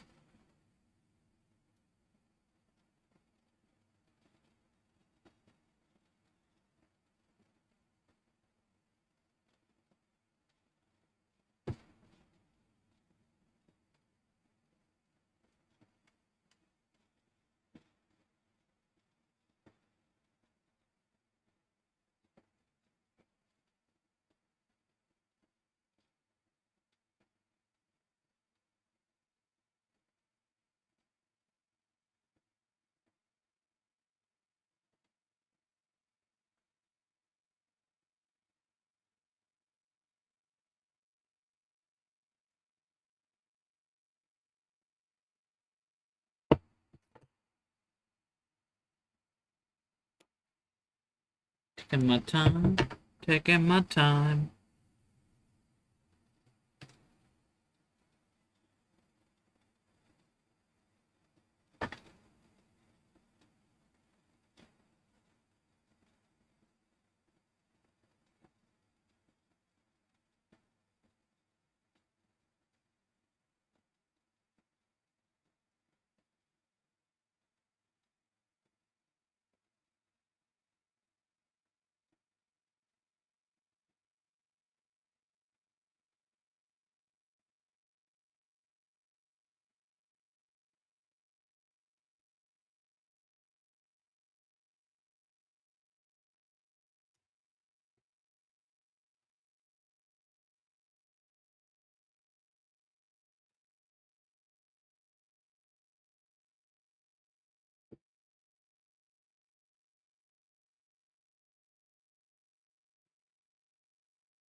Hmm.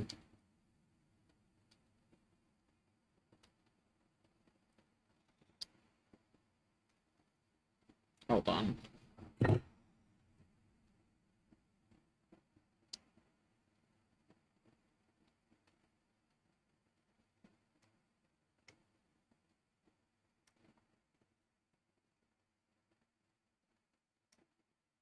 Hmm.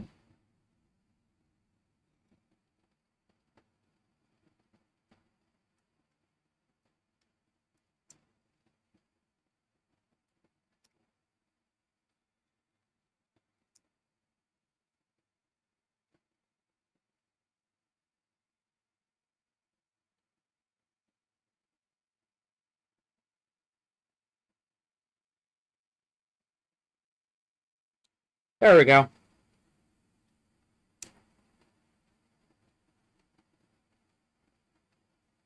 This is the wrong side, though.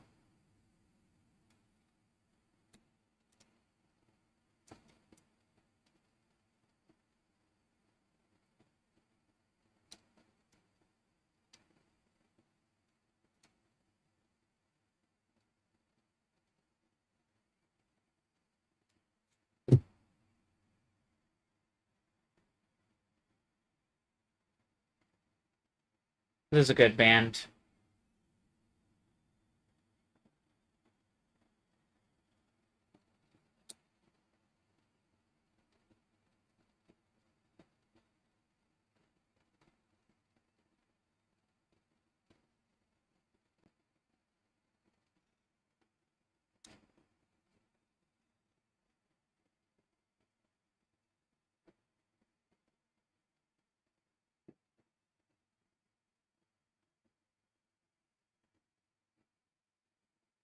That's all right.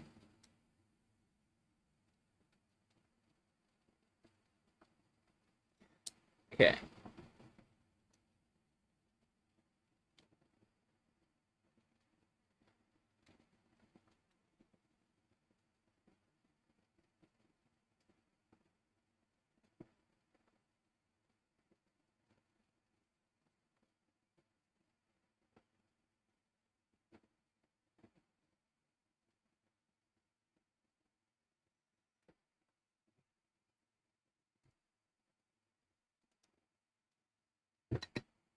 Let me wick these other four real quick.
I'm gonna have to put some more in there.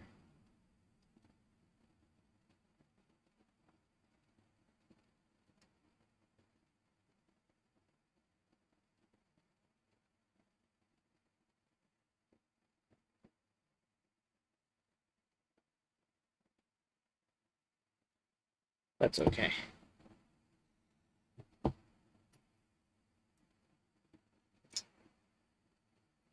Okay.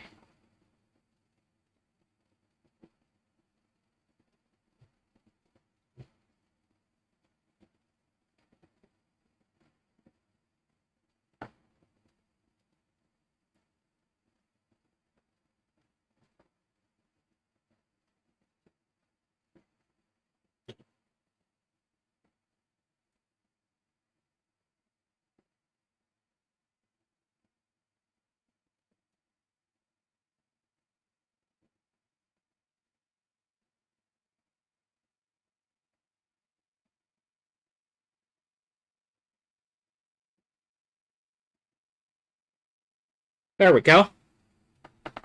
Let's get this bad boy back together. And we might pop in a little bit of a game real quick. What could I play on this little computer that it would actually run?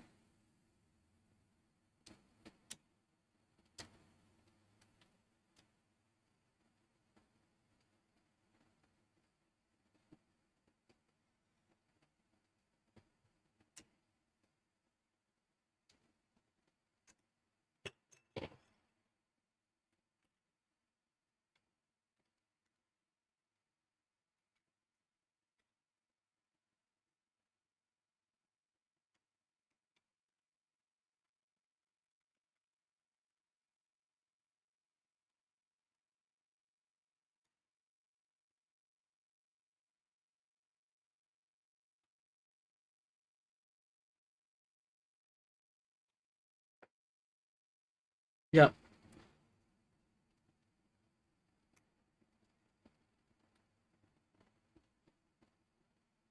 Might have to get one of those little brushes, those little keyboard brushes to put in here. I have one for my desk computer, but for obvious reasons, I'm not going to use that one on this. But I'm thinking that's what we might do.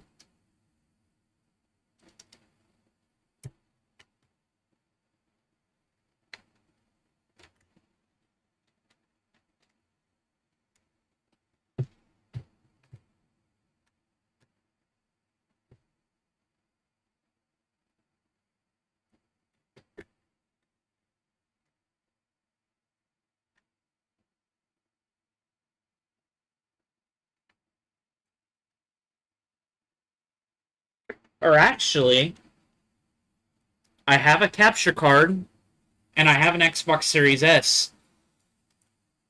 We'll do that. I don't think I have any games on there, though. That might be the problem.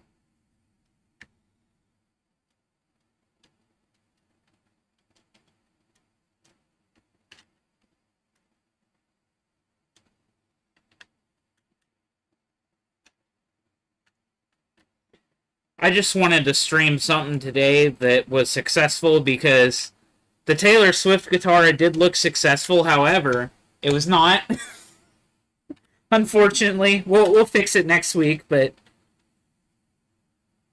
it wasn't a successful it wasn't a successful mod. So I wanted to get something successful under my belt here, and it looks like we have accomplished that. And I think I have 2 more controllers, but I don't think I'll do all that today. I think we'll wait for another day.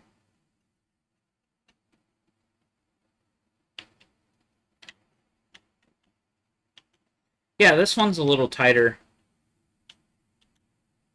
than this one. This one's a little looser than the new one. The new one's a little looser. But I mean, that's fine. It just kind of depends on what you're into and whatnot, but it's barely noticeable. Like, it's almost exactly the same. Like, had I not known that this was a replaced joystick, I couldn't tell. Real quick, just for a sanity check.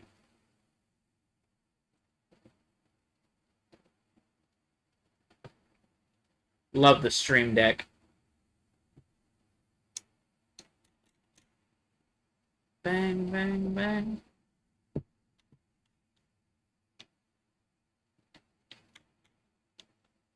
Nah, see, after I put it back together,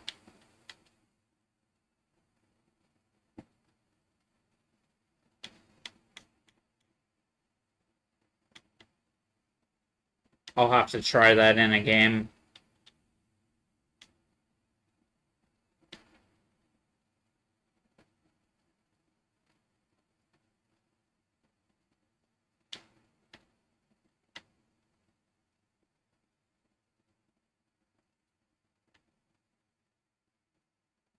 And who knows, it might... And actually, if you look up here...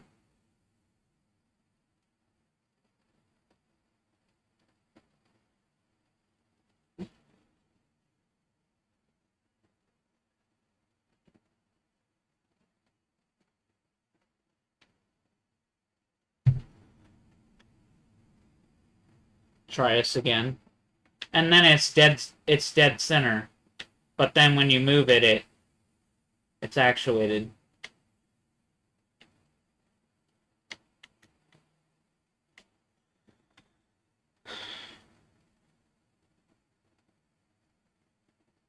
Yeah, we're gonna have to play that in a game. Give me just a second, I'm gonna grab my Xbox.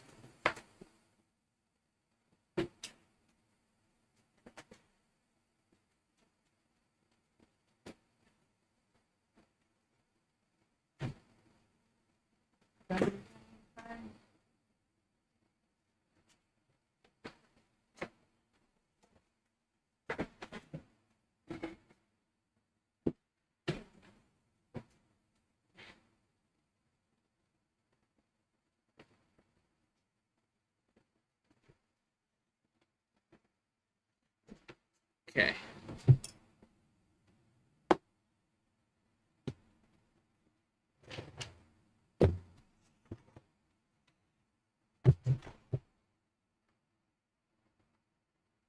Let me get this on. Where's my capture card? There it is.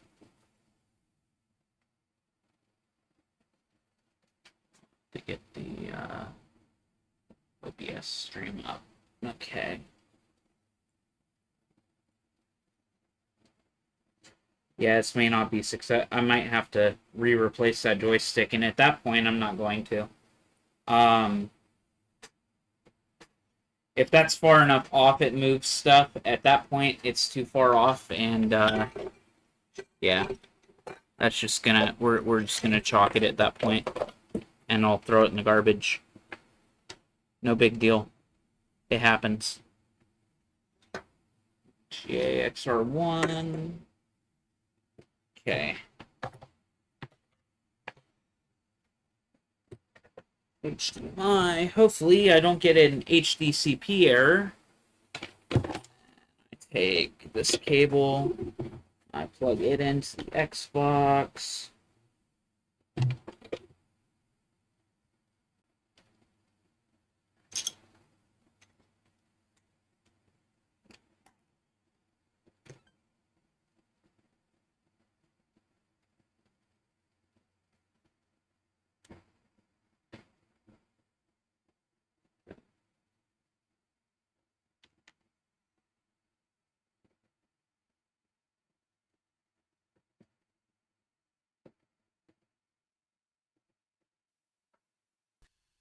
There we go.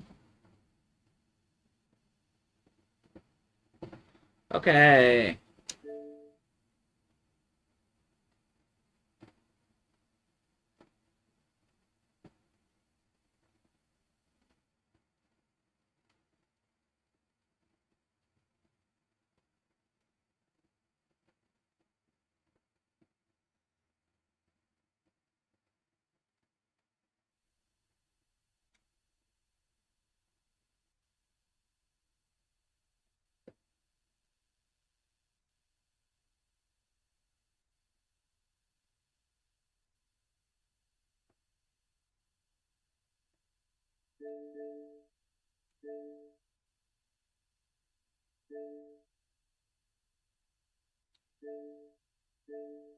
Ah,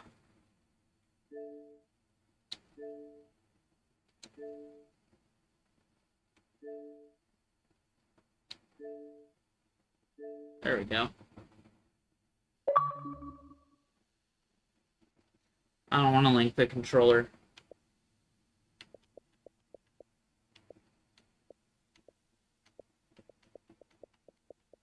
Look, I mean, that's fine. Xbox accessories, configure,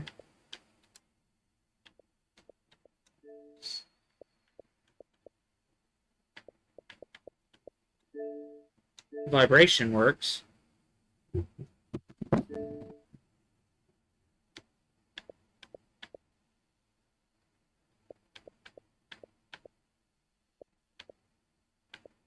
Update now.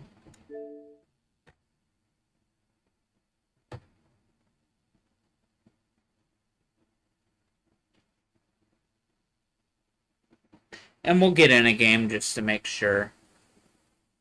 But it seems like it's working. But again, as I said, usually replacing the joysticks, like some people, it's fine. You can refurbish controllers, they resell them. Cool. In my opinion, if you're refurbishing a joystick, it's for a player 2 controller. It's for when your friend comes over and he wants to play with you. You want to play with the homie, you know, or the girlfriend, boyfriend, whatever. They get the second controller, you get your controller. That's why I have my controller. My controller, player 2 controller.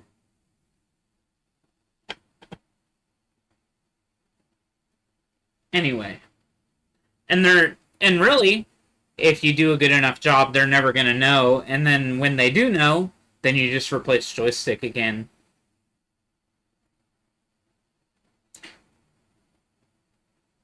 It's no big deal. Anyways, my boss gave me this controller. This was his controller. It was drifting. He was like, here, you might be able to do something with this. Take it. So this was a free controller.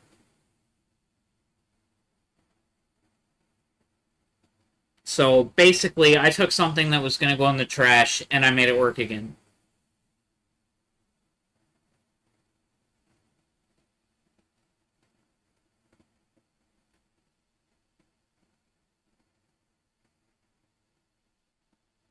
What? Oh, wow.